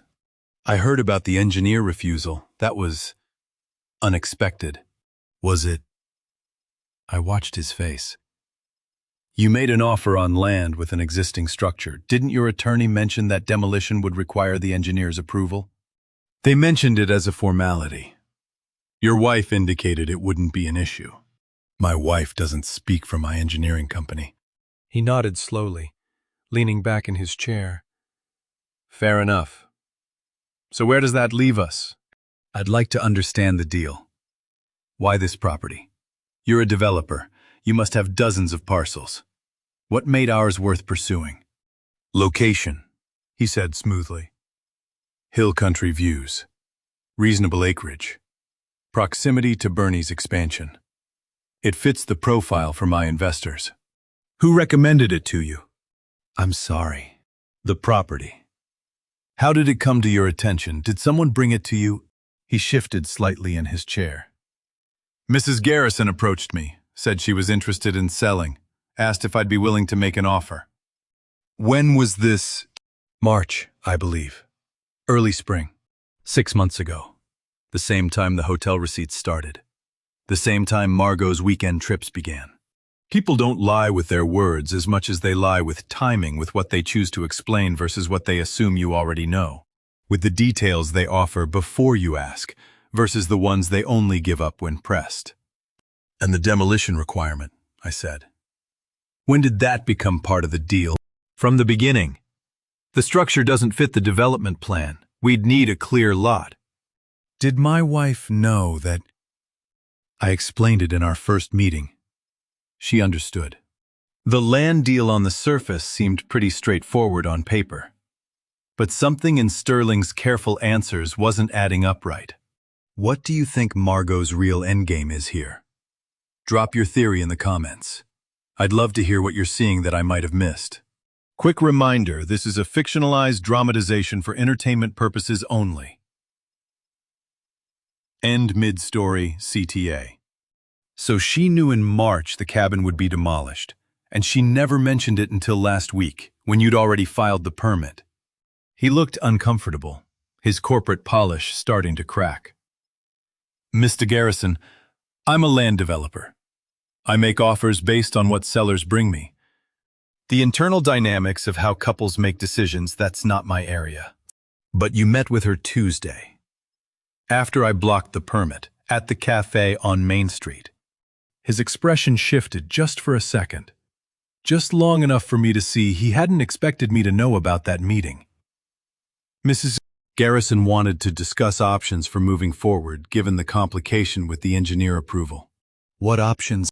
Alternative structures for the sale. Whether we could proceed without demolition. Adjust the offer accordingly. And I told her what I'm telling you without a clear lot. The deal doesn't work for my investors. The numbers don't pencil out. I watched him carefully. Did she tell you why she needed the money? She mentioned financial pressure. Debt consolidation, I believe. Did you believe her? He picked up a pen from his desk, set it down, picked it up again. The sound of metal tapping against wood filled the silence between us. Mr. Garrison, I don't typically question my clients' motivations. If someone wants to sell property they own, that's their business.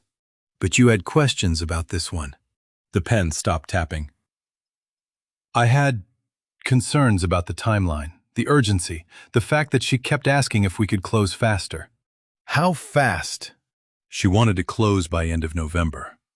That's aggressive for a property transaction. 3 weeks. She'd been trying to close a $500,000 land deal in 3 weeks. Did she say why? No.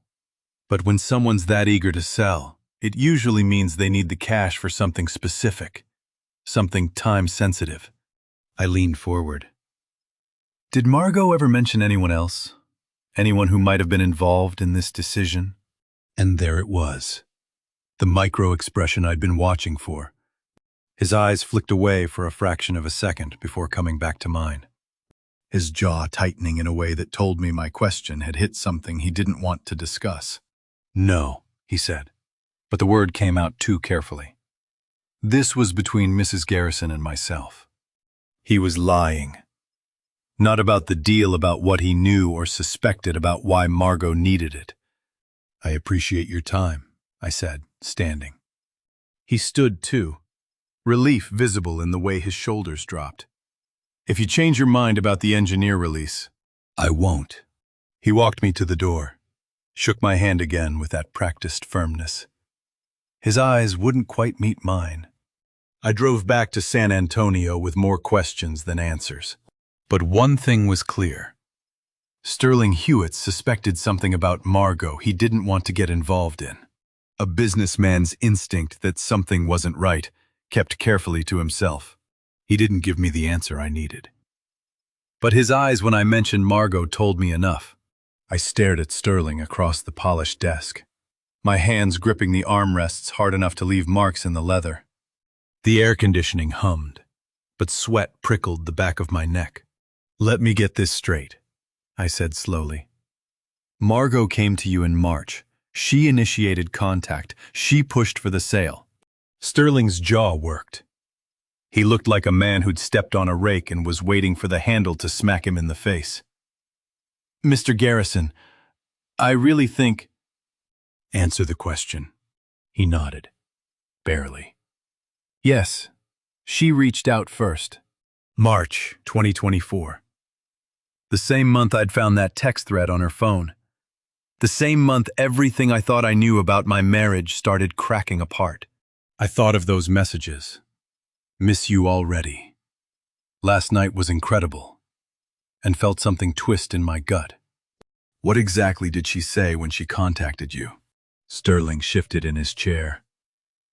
She said you were both interested in liquidating certain assets, that the cabin had become a burden, that it would be better for everyone if it could find a new owner. A burden. The cabin I built with my own hands.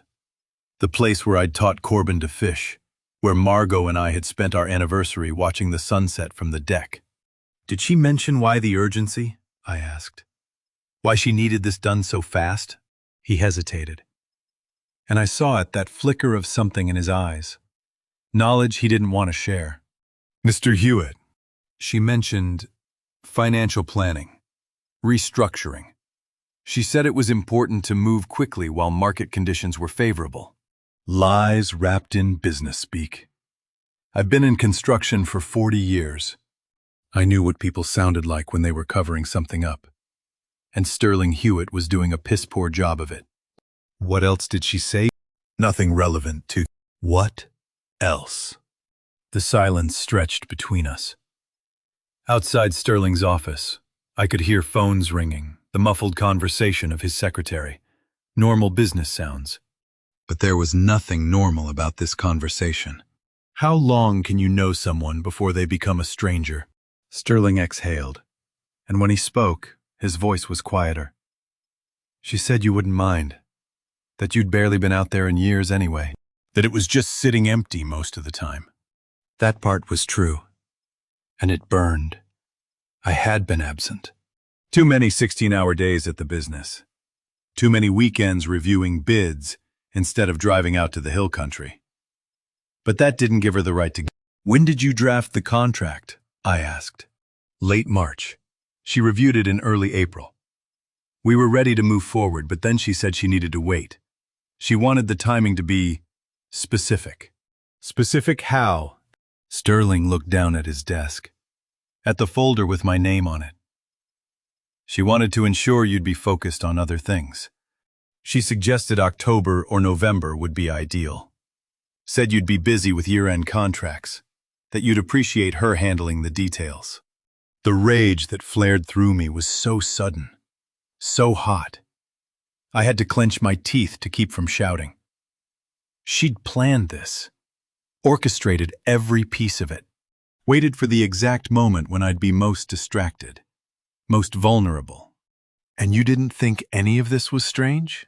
I managed. Mr. Garrison, I'm a land broker, not a marriage counselor.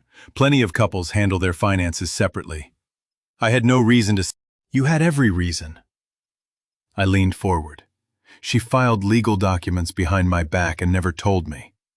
That's deception. And participated. His face went pale.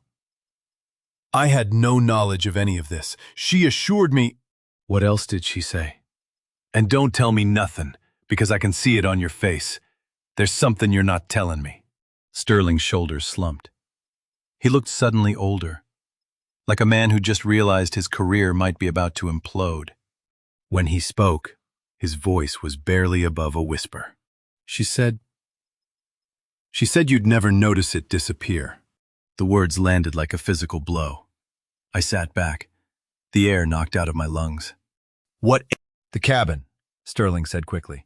She said you'd never notice the cabin disappear, that it wasn't part of your daily life anymore, that selling it would be— But I wasn't listening to his backpedaling. I was hearing those words again, turning them over in my mind. You'd never notice it disappear.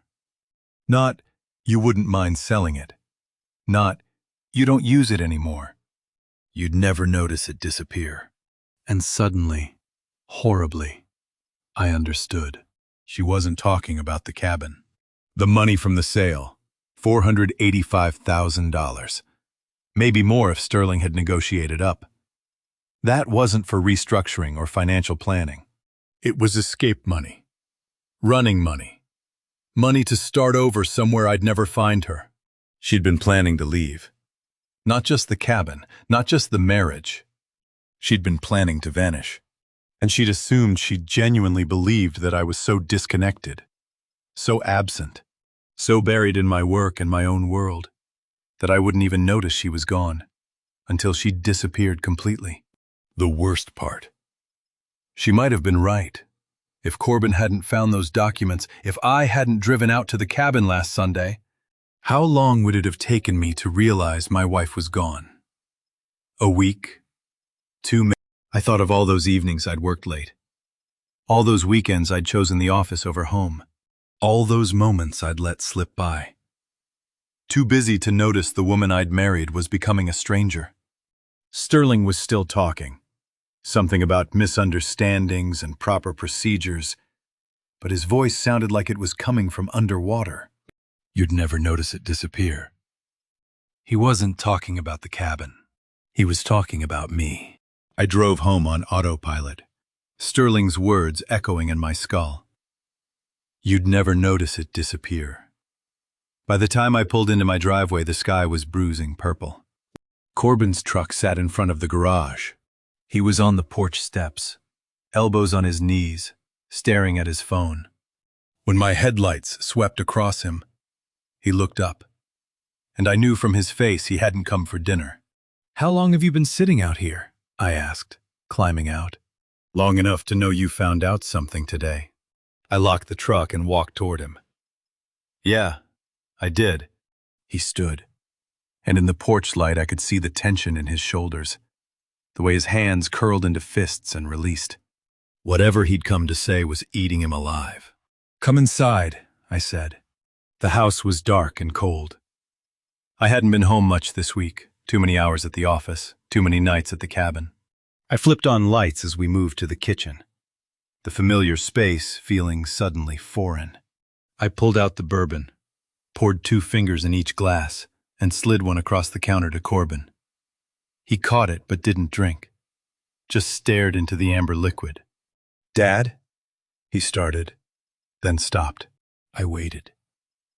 The refrigerator hummed. Somewhere down the street, a dog barked.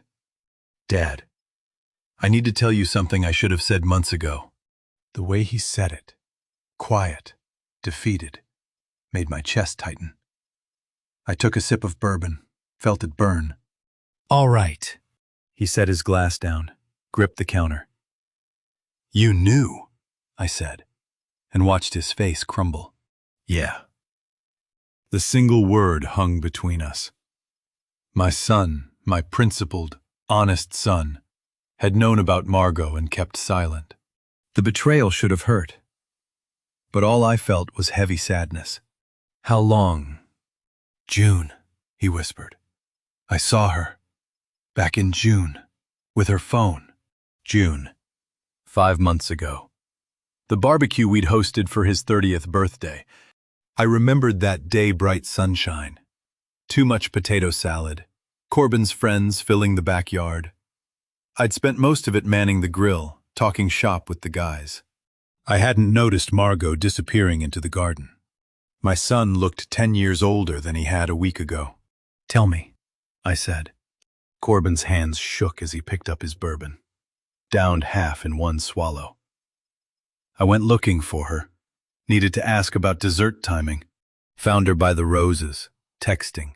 She didn't hear come." He paused, and I could see him back there, watching through the garden gate. She was smiling at her phone like— He stopped, cleared his throat. Like someone in love, laughing at something, typing back fast. That way you do when you can't wait to say the next thing. I stood there maybe 30 seconds before she noticed me. "Did you see who she was texting?" "No. But I knew it wasn't you." The words were a knife, clean and sharp. He was right. Margot had never looked at me that way. Not in years, maybe not ever. "What did she say when she saw you?" "Nothing at first. Just put the phone away. Too quick, too guilty. Then asked if I needed something. All casual, like I hadn't just watched her lighting up for someone else." I thought of Margot at that barbecue. Remembered her bringing out the cake, singing happy birthday, playing the perfect hostess, all while carrying on a secret conversation in the garden, all while planning her escape. How many people had known, while I'd walked around thinking my marriage was just tired, just ordinary? "Why didn't you tell me?" The question came out softer than I meant it to, curious rather than accusing. Corbin's face twisted. "I wanted to tell you. Every day I wanted to tell you." But what was I going to say? "Dad, I saw Mom smiling at her phone weird. You would have thought I was being paranoid. And part of me—" He stopped, swallowed hard.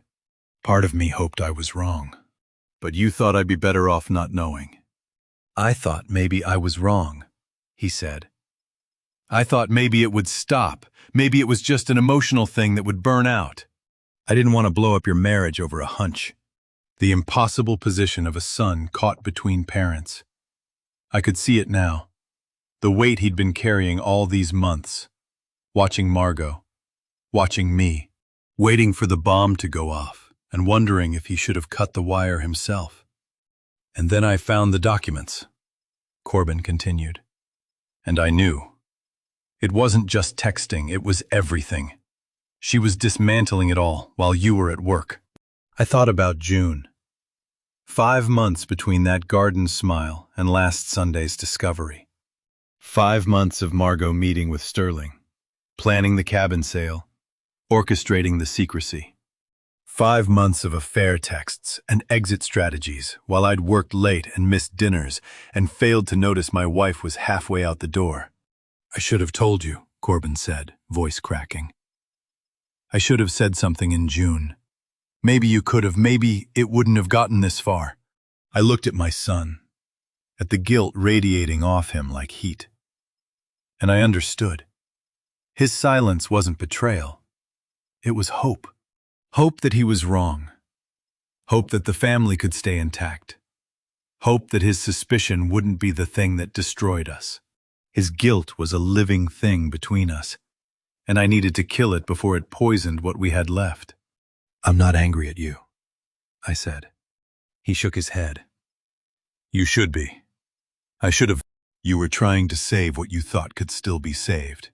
The words settled over him, and I watched some of the tension drain from his shoulders. Not all of it. He'd carry this for a while yet, but enough that he could breathe. Corbin's confession gave me a new timeline. June. 5 months of planning. 5 months of lies. 5 months of Margot executing an exit strategy while I'd remained oblivious. She hadn't just decided to leave after some recent crisis or argument. This was calculated, deliberate, long-term. And if she'd been planning that long, there was more I hadn't found yet.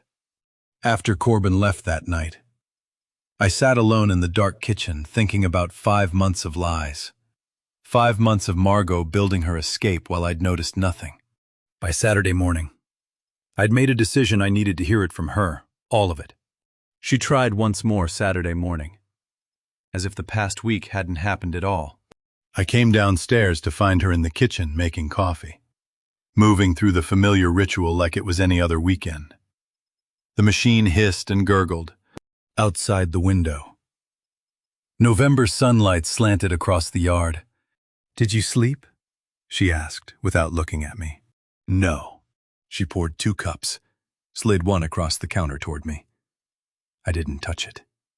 "We need to talk about the cabin sale," she said. The audacity of it, that she thought we could have a reasonable conversation about secret permits and stolen trust over morning coffee, almost made me laugh. "All right," I said. "Let's talk." We moved to the living room. She sat on the couch, hands wrapped around her mug like she was cold. I stayed standing by the window, watching her reflection in the glass. "I know you're upset," she began, her voice careful and measured. "But there's context you don't understand. The financial pressure we've been under." "What financial pressure?" "The bills were piling up. Medical expenses from your procedure last year, the property taxes, the business insurance increases. I didn't want to worry you when you were already stressed about work." She was good. I had to give her that. Her voice stayed steady, sympathetic even, like she was the one bearing an unfair burden. "So you filed the permit behind my back instead." "That's not—" She stopped, reset. "I was trying to protect us. The cabin was just sitting empty. Sterling made a good offer. It seemed like the smart move." She looked smaller than I remembered. Or maybe I was just seeing her clearly for the first time. I turned from the window to face her directly. "When did Sterling first contact you?" "I don't remember exactly. Spring. Maybe March or April." "March," I said. "You contacted him in March, not the other way around." Something flickered across her face. "I might have reached out first. I don't recall the exact—" "You reached out March 15th, 2 days after I found those texts on your phone." The coffee mug stopped halfway to her lips. "What texts?" "The ones from Caleb. Miss you already. Last night was incredible." The color drained from her face. She set the mug down carefully, like she was afraid her hands might shake and betray her. "I don't know what you think you saw. I know what I saw. And I know what you told Sterling, that I'd never notice it disappear." "What did he—" She caught herself, but too late. The question confirmed she'd said it. "He told me you said I'd never notice the cabin disappear, that it wasn't part of my daily life anymore." Margot's hands twisted in her lap. "Sterling doesn't know what he's talking about. He took that out of context. I meant—" "You meant you were planning to disappear," I said quietly. "The cabin money wasn't for bills or taxes. It was escape money." "That's absurd. Is it you contacted Sterling 2 days after I found evidence of your affair? You pushed for a fast sale. You timed it for November when I'd be busy with year-end contracts. You filed those documents in secret because you knew I'd never agree to sell." Each fact landed like a stone. I watched her face as the careful mask started to crack. "You're twisting everything," she said, voice rising. "You don't understand the pressure I was under. The way you were never home, never present." "I was drowning, and you didn't even notice. So you decided to steal from me." "It wasn't stealing. It's marital property. I had every right." "You signed away our cabin behind my back." The word stopped her cold. She opened her mouth, closed it again. 5 months. I thought of June. Corbin watching her text in the garden, that secret smile. I thought of all the evenings I'd worked late, all the weekends at the office. All the signs I'd missed because I'd been too busy, or too tired, or too foolish to see what was happening in my own marriage. "Sterling seemed pretty clear to me," I continued. "You told him I'd never notice you were gone, that I was so disconnected from our life together that you could vanish and I wouldn't even realize it until it was too late." Margot stood abruptly, coffee slopping over the mug's edge onto the hardwood. This is ridiculous. I'm not going to sit here and be interrogated like some criminal. Then tell me the truth. I already told you. No. You told me a story about bills and taxes and financial pressure. You told me what you thought I'd believe. But it's not true. She crossed her arms, defensive. You have no idea what I've been dealing with. Then help me understand. Tell me why you really contacted Sterling. Tell me why you've been planning this since June or earlier. Tell me what you were going to do with that money. Did she really think I'd believe this? Or was she just buying time? I was trying to help us, she said, but her voice had lost its conviction. I was trying to... Stop lying to me. The words came out harder than I intended, echoing in the quiet room. Margot flinched like I'd struck her. I'm not... You are. You've been lying for months. About Caleb, about the cabin, about what you were planning, and I'm done pretending I don't know. I stepped closer, close enough to see the pulse jumping in her throat. You wanted to sell the cabin and disappear. You assumed I was too busy, too disconnected, too oblivious to notice until you were already gone. Sterling told me everything. Corbin told me everything. I know about June. I know about the texts. I know about the permit you hid from me. What I don't know is why. The silence stretched between us. Outside, a car door slammed. A dog barked. Normal Saturday sounds in a neighborhood where nothing felt normal anymore. That's not the real reason, I said. And we both know it. The silence after I spoke lasted 3 heartbeats. Then Margot's face changed not to guilt or shame, but to something colder. I'd asked for the truth. I wasn't prepared for what came next. She started to cry. And I realized I'd never seen her cry, not in 7 years. Not at our wedding. Not the day we moved into the finished cabin. Not once in all the arguments we'd ever had. Margot didn't cry, but she was crying now. She sank onto the couch, covered her face with both hands, shoulders shaking. The sound was raw and broken.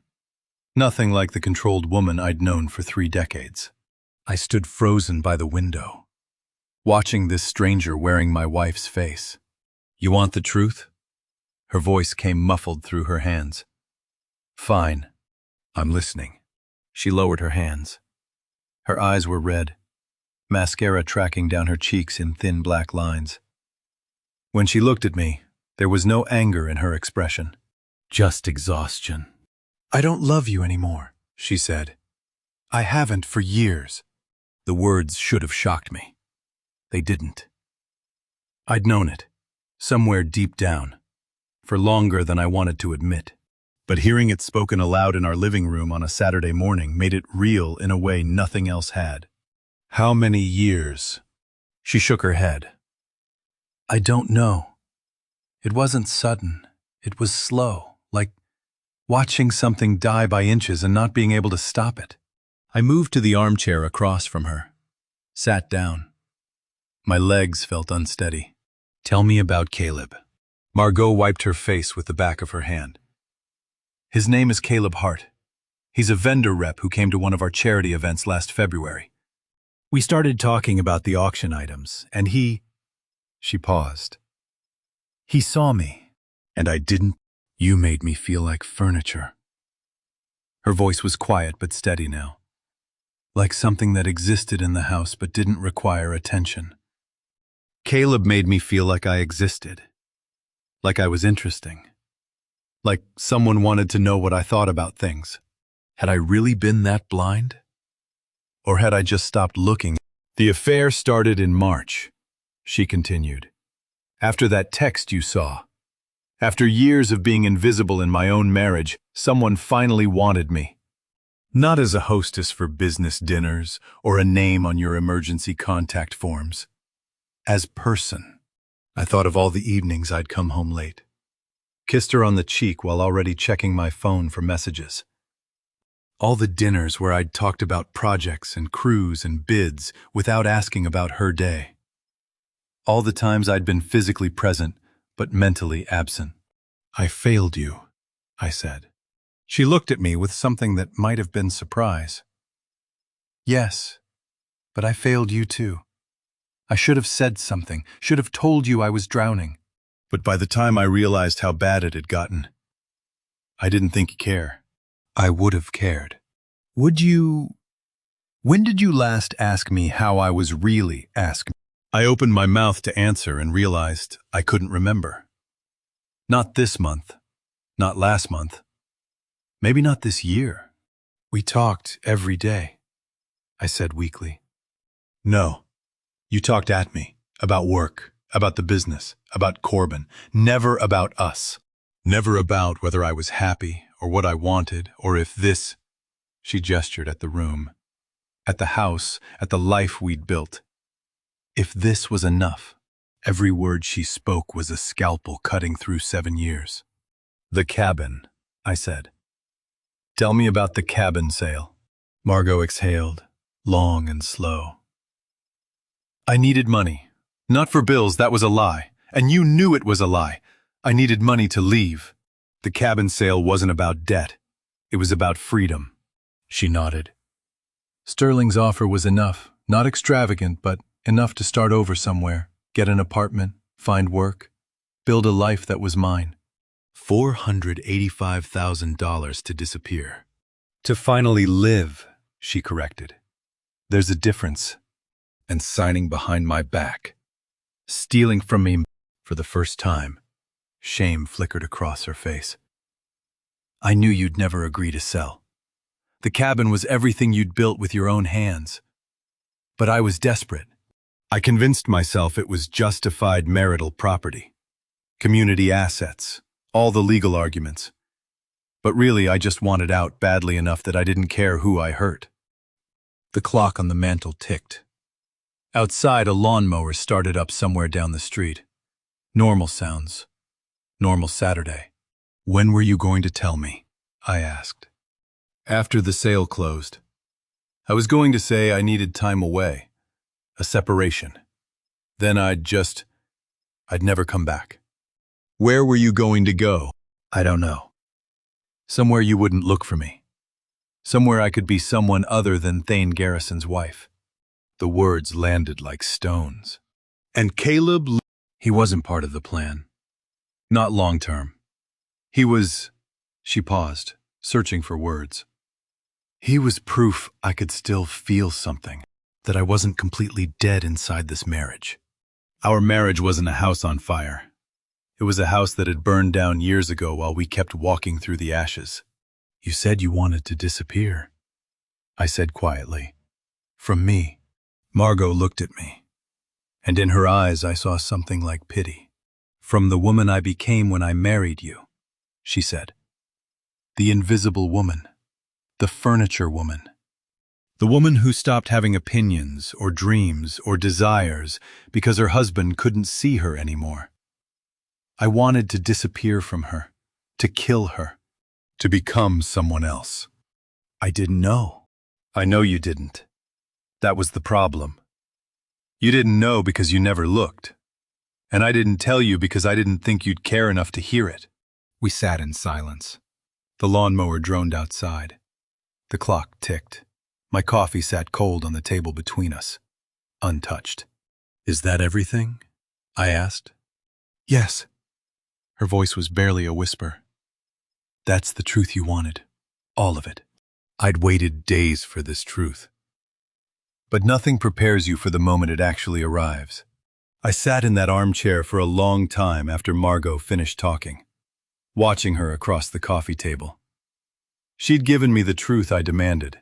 Now I had to decide what to do with it. I didn't yell. I didn't need to. The cabin stays in my name, I said. Margot looked up, surprise flashing across her tear-stained face. What? The cabin. What we built together. It stays in my name. I'm not signing any release. Thane, the deal is already... I don't care what you promised, Sterling. I don't care what permits you filed behind my back. I'm not signing. She stared at me. You'll kill the sale. Yes. Out of spite.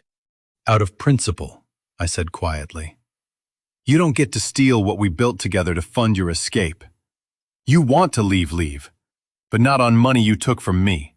The words landed with quiet finality. I watched her face as the reality settled in. Months of planning, orchestrating, hiding, lying, all collapsing because I'd said one simple word. No. She opened her mouth to argue, then closed it again. What was there to say? She'd told me the truth, and now I was telling her mine. The deal was dead. "What do I do now?" she whispered. "I don't know. Margot. That's not my problem anymore." She flinched like I'd slapped her. Maybe I had, in a way. But I was done carrying the weight of her choices. Sterling called Monday afternoon. I was at the office when my phone rang, his name flashing on the screen. I'd been expecting this. "Mr. Garrison," he said, his voice stiff and formal. "Given the circumstances, I'm pulling my offer on the Burney property." "I understand." My attorney reviewed the title situation. With the engineer's release refused and the ownership dispute on record, the title's unmarketable. I can't take on that legal risk. Makes sense. There was a pause. I could hear papers rustling in the background. "For what it's worth," Sterling said. Quieter now. "I'm sorry this turned out the way it did. I genuinely believed your wife had authority to act." "She's very convincing," I said. "Yes, well. My office will send final paperwork regarding the earnest money and penalty clauses. You should receive it by end of week." After he hung up, I sat staring at the phone. The deal was officially dead. The cabin would stay in the family, and Margot's escape fund had just evaporated. When I got home that evening, she was waiting in the kitchen. Her face was pale, jaw tight. "Sterling called you too," I said, not a question. "I lose the deposit," she said flatly. $9,500. Plus the penalty clause in the sales contract, another $6,800. I did the math in my head. $16,300. "You did this on purpose." "I refuse to sign off on a decision you made behind my back. You did this to yourself." She gripped the counter edge, knuckles white. "You're enjoying this." "I'm not enjoying any of this. Margot, I'm just done being fool." She turned away, shoulders rigid. We stood in silence, her at the counter, me by the doorway. Two people in the same house with nothing left to say. "Are you staying tonight?" she asked finally. "It's my house too." "For now." The words hung in the air like smoke. That became our pattern for the next 3 days. I slept in the guest room. She kept to the master bedroom. We moved through the house like ghosts, occupying different spaces, speaking only when necessary. Tuesday morning I made coffee. She came downstairs, took a mug without a word, went back up. An hour later I heard the shower running. Tuesday afternoon I came home from work to find her in the living room with her laptop, searching apartment listings. 7 years of marriage, reduced to who sleeps in which bedroom. Tuesday evening. She found me in the study going through paperwork. "We need to talk," she said from the doorway. I looked up. She was wearing jeans and an old sweater I recognized from years ago. Her hair pulled back. No makeup. She looked younger somehow, or maybe just tired. "All right." She sat in the chair across from my desk. "I'll find a place by the end of the month." "Okay." There are apartments in Alamo Heights. 1 bedrooms, reasonable rent. I can afford it with what I have in my personal account. Not the escape money she'd planned. Not the fresh start in some distant city. Just a 1-bedroom apartment 15 minutes from the house we'd shared for 3 decades. "Take what you need," I said. "Furniture, whatever. I'm not going to fight you over chairs and dishes." "Thank you." We sat in awkward silence. Outside the window, dusk was settling over the neighborhood, streetlights flickering on one by one. "Are we getting divorced?" she asked. "I don't know. Do you want to?" I thought about that. About 7 years of marriage. About the woman I'd loved and failed and lost somewhere along the way. About the stranger sitting across from my desk asking reasonable questions about reasonable things. I don't know what I want, I said honestly. Besides space, time to think. A separation. Yes. She nodded slowly. How long? As long as it takes. To decide about divorce. To decide what I can live with, what I can't. Whether there's anything left worth saving, or if we're just delaying the inevitable. When does a marriage actually end? The day someone signs papers, or the day you both stop pretending. I'll call a lawyer next week, she said. Get advice on separation agreements, asset division, if it comes to that. I'll do the same. This is really happening. Yes. She stood, paused at the door. For what it's worth, I am sorry. Not for wanting to leave, I meant what I said Saturday. But for the way I did it, the lying, the secrecy. You deserve better than that. Yes, I said. I did, after she left. I sat alone in the study listening to the house settle around me. Our house. Soon to be just my house. The silence felt different now. Not temporary, not uncomfortable, just quiet. We didn't decide to divorce that night. We only decided we couldn't pretend anymore. Margot moved out the week before Thanksgiving. Signed a lease on a 1-bedroom in Alamo Heights. Took half the kitchen dishes and the guest room furniture. We were polite about it. Civilized. Like strangers dividing up a storage unit. I went back to the cabin in January, 2 months after everything fell apart, with a toolbox and no plan beyond fixing what was broken. The drive out felt different this time. Not the desperate rush of discovery, not the angry confrontation with Sterling, just a quiet Saturday morning with my truck loaded with lumber and my mind empty of everything except the work ahead. The cabin looked abandoned when I pulled up the gravel drive. Dead leaves piled against the porch steps. The windows dark and cobwebbed. The railing where Dale's crew had started their demolition hung at an angle. Boards splintered and nails pulled halfway out like broken teeth. I'd saved this place. Stopped the sale. Preserved what we'd built. But looking at it now, damaged and neglected, I wondered what I'd actually saved, and what I'd just been too stubborn to let go. I unloaded the truck bed, 2x4s, deck screws, replacement balusters, my father's old miter saw. The air smelled like cedar and cold earth. A hawk circled overhead, calling out in the winter silence. The porch damage was worse up close. 3 sections of railing completely destroyed, the posts cracked at the base, the decking beneath showing rot where water had gotten in. Dale's crew had been thorough in their brief window of destruction. I started with the basics, measured the damaged sections, marked cut lines, pulled out the worst boards.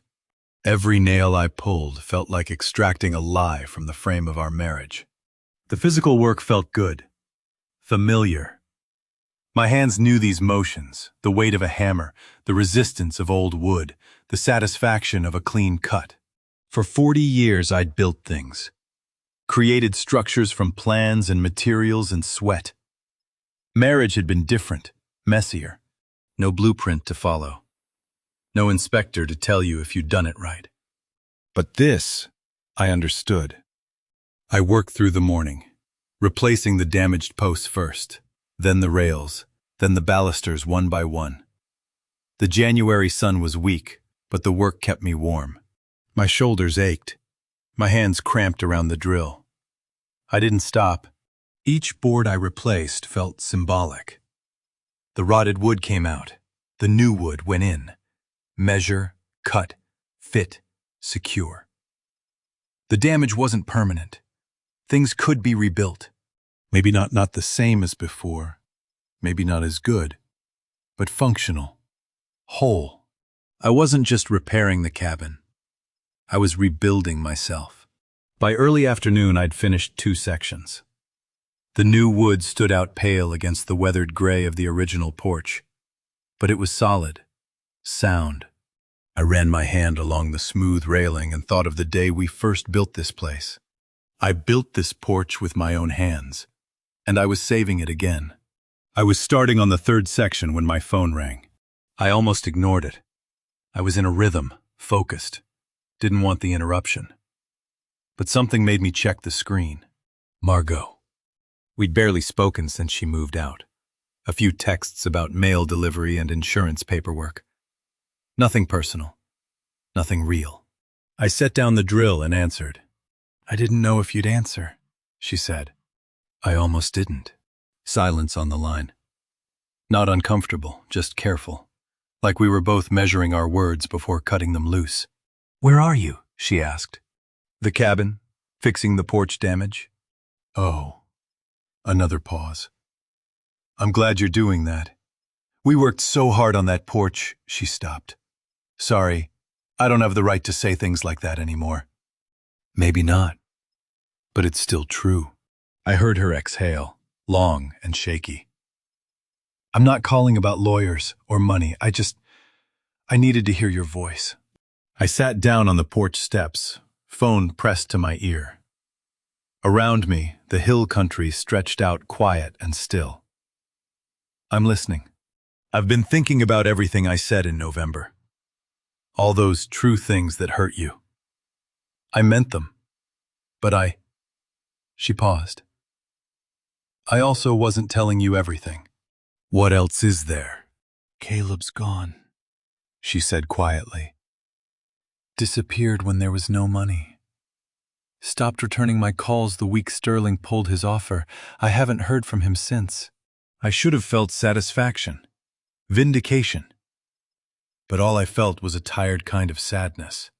I'm sorry that hurt you, I said, and meant it. Don't be. I needed to see it, what it really was. He wasn't in love with me. He was... Her voice cracked. He was just... there. And I was lonely enough to mistake attention for something real. The hawk circled overhead again. I watched its shadow move across the clearing. Why are you telling me this? I asked. Because I owe you honesty. Real honesty. Not just the parts that make me look better. Caleb didn't choose me. He chose what he thought I could give him. When that disappeared, so did he. Was this forgiveness? Or just exhaustion from carrying anger? I'm not asking you to forgive me. Margot continued. I'm not asking for anything. I just wanted you to know I see it all clearly now. The affair. The cabin plan. All of it. I was running from loneliness straight into worse loneliness. And I burned down our marriage in the process. I looked at the new boards I'd installed, pale and raw against the old structure. We both burned it down. Margot, maybe you lit the match. But I handed you the kindling. Every time I chose work over home, every time I stopped seeing you. That doesn't excuse what I did. No. But it explains it. And I'm done pretending I had no part in how we fell apart. The silence that followed felt different. Not empty. Full of things we were both learning how to say. Thank you for answering, she said finally. Thank you for calling. After we hung up.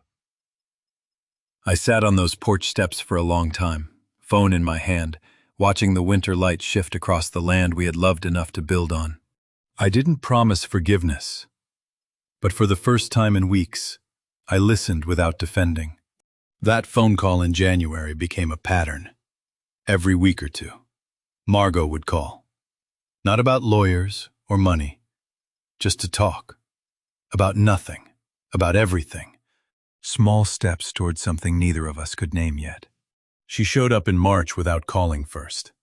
And I knew from the way she parked carefully, hesitant that she wasn't here to talk. I was on the cabin porch replacing the last section of railing when her car pulled up the gravel drive. March afternoon. Warm for early spring. The smell of cedar thick in the air. I straightened, wiping sawdust from my hands, and watched her get out. She was wearing jeans and work boots I hadn't seen in years. maybe decades. A faded blue shirt with the sleeves rolled up. Her hair pulled back in a ponytail. No makeup. No jewelry except her wedding ring. I noticed the ring. Couldn't help it. "I should have called," she said, walking toward the porch. "You're here now." She stopped at the bottom step, looking up at me. In the March light, she looked different. Older, maybe. Or maybe just more real than the polished version of herself she'd worn for so many years. "I brought gloves," she said, and held up a pair of leather work gloves I recognized from our garage. "If you'll let me?" I looked at her, then at the unfinished railing section, then back at her. "Let you what?" "I want to help fix this." She gestured at the porch. "I know I can't undo what I did. The secrecy, the lies, all of it, but I can help with this, if you'll let me." "The porch?" "Whatever you'll let me fix." She looked older in the March light. Or maybe just more real. I could have said no. Told her this wasn't her place anymore. That she'd forfeited the right to help save what she'd tried to sell. Could have sent her back to her one-bedroom apartment in Alamo Heights to live with the consequences of her choices. But something in the way she stood there, not pleading, not defensive, just present, made me nod. "All right," I said. "Come up." She climbed the porch steps and I showed her what needed doing. The final railing section required 8 balusters, 2 rails, and careful measurement to match the existing posts. Simple work if you knew what you were doing. We'd built things together before, back when the cabin was new. The ridge beam, the foundation forms. But that felt like a lifetime ago now. "I measure and cut," I said. "You fit and nail. Same as we used to." I remember. We fell into rhythm without discussing it further. I measured a baluster against the gap, marked the cut line, ran it through the miter saw. She took the cut piece, tested the fit, adjusted until it sat flush, then drove the nails home with steady, practiced strikes. The first one took 10 minutes. By the third, we were moving faster, anticipating each other's motions the way people do when they've worked together before. "Hold this steady," I said, positioning the top rail. "Like this?" "Yeah, that's right." The hammer strikes rang out across the clearing. Birds scattered from the trees and settled back. The sun tracked west, throwing long shadows across the porch boards. We didn't talk beyond the necessary instructions. The work spoke instead. Every nail she drove was a question. Can broken things be made whole? Or just patched well enough to hold? I watched her work, trying to reconcile this woman with the one who'd hidden the demolition permit from me. The one who'd planned to disappear with another man. The one who'd looked at me across our living room and said she hadn't loved me in years. She was careful with each baluster, making sure the spacing matched, the alignment stayed true. When a nail bent, she pulled it cleanly and started over. No shortcuts. No cutting corners. Maybe that meant something. Maybe it didn't. By late afternoon, we'd finished 7 balusters.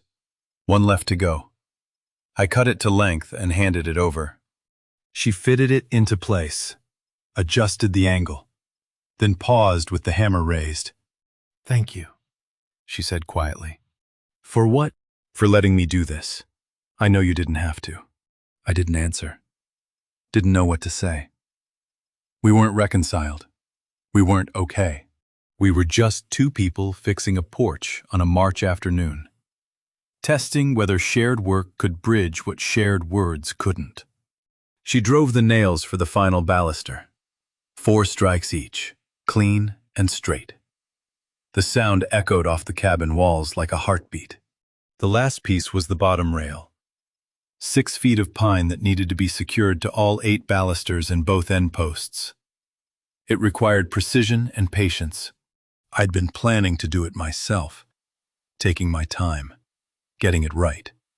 Instead, I picked up the hammer and held it out to her. "You finish it," I said. She looked at the hammer, then at me. "You sure? I want to see what you do with the chance." She took the hammer, weighing it in her hand. I stepped back, giving her room to work. She positioned the rail carefully, checking the alignment at each baluster, tested the fit, made small adjustments. Then she started nailing, working from one end to the other with steady, methodical focus. I watched her work and thought about trust. How it's built, how it's broken, how maybe it's rebuilt. Not with grand gestures or passionate speeches, but with small actions repeated over time. Showing up, following through, finishing what you start. Was this rebuilding? Or just two people who didn't know how to let go? She drove the final nail and stepped back, running her hand along the completed railing the way I'd done earlier, testing its strength, making sure it would hold. It would. The work was solid. She turned to me, hammer still in her hand. And I saw something in her face I hadn't seen in years. Not hope, exactly. Something smaller and more fragile. Possibility. "It's done," she said. "Yeah, it is." I handed her the hammer. Not because I'd forgiven her, because I wanted to see what she'd do with the chance. She finished the repair, drove the last nails true and straight, cleaned up the sawdust, helped me stack the leftover lumber. We didn't talk about what it meant. Maybe we both knew words would only complicate what the work had already said. I drove up alone one evening in April. Not to fix anything this time, but to see what we'd built. The sun was dropping toward the hills when I pulled up the gravel drive, turning everything golden. The cedar trees, the limestone outcroppings, the cabin itself standing quiet and solid. I'd been coming here since the day Margot and I signed the papers, watching this raw land turn into something that felt like home. Now it was mine. Tested by betrayal and demolition attempts, still standing. I got out and stood in the clearing, just breathing. The air smelled like juniper and warming earth. Somewhere in the trees, a mockingbird ran through its repertoire. The world going about its business, indifferent to human drama. I walked the cabin perimeter, touching things. The ridge beam Margot and I had raised together. The stone foundation I'd poured with my own crew. The porch posts where Margot and I had stood 7 years ago. Newly finished with the build, talking about the summers we'd spend here. The cabin stood the way we built it. Honest joinery, nothing hidden, every beam carrying its load. I climbed the porch steps and ran my hand along the new railing. The wood was still pale, not yet weathered to match the older sections, but the joinery was solid. I tested the baluster Margot had installed. It didn't budge. Good work. We'd done good work. I sat on the porch steps as the sun dropped lower. The temperature was falling with the light. That sharp April transition from warm afternoon to cool evening. I pulled my jacket tighter and thought about the first time I'd sat on these steps after Elaine died, 24 years ago. Cancer took her in 6 months. I'd been 38, suddenly a widower with a 6-year-old son. I'd sat alone that first winter, on whatever ground I could find, and tried to understand how to keep living when the person you loved was gone. I'd suffered in silence then. Went back to work too soon, buried myself in projects and crews. People asked how I was doing, and I said fine. Always fine. Elaine was gone, and grief was private. And you just pushed through until one day it hurt a little less. Years later, I married Margot. She was kind and capable, and there when I needed someone. I thought that was enough. Maybe she thought the same thing. When Elaine died, I had no choice but to grieve, so what does it say that I had a choice this time? And I chose to speak it. That was the difference. That was everything. Margot hadn't died. She'd chosen to betray me, planned to leave me, hidden the truth and lied, and when I discovered it, I hadn't suffered in silence. I'd confronted Sterling. I'd demanded truth from Margot. I'd refused to sign the release and watch the deal collapse. I'd called her lies what they were. I'd stood up. I didn't know if our marriage would survive. Margot still lived in that Alamo Heights apartment, still wore her wedding ring, Still called every week. We'd had coffee twice in April. Talked about nothing important, weather, Corbin's new project, the mockingbirds returning. Testing whether we could be in the same room without the weight of November crushing us. Maybe that would grow into something. Maybe it wouldn't. Maybe we'd end up divorced.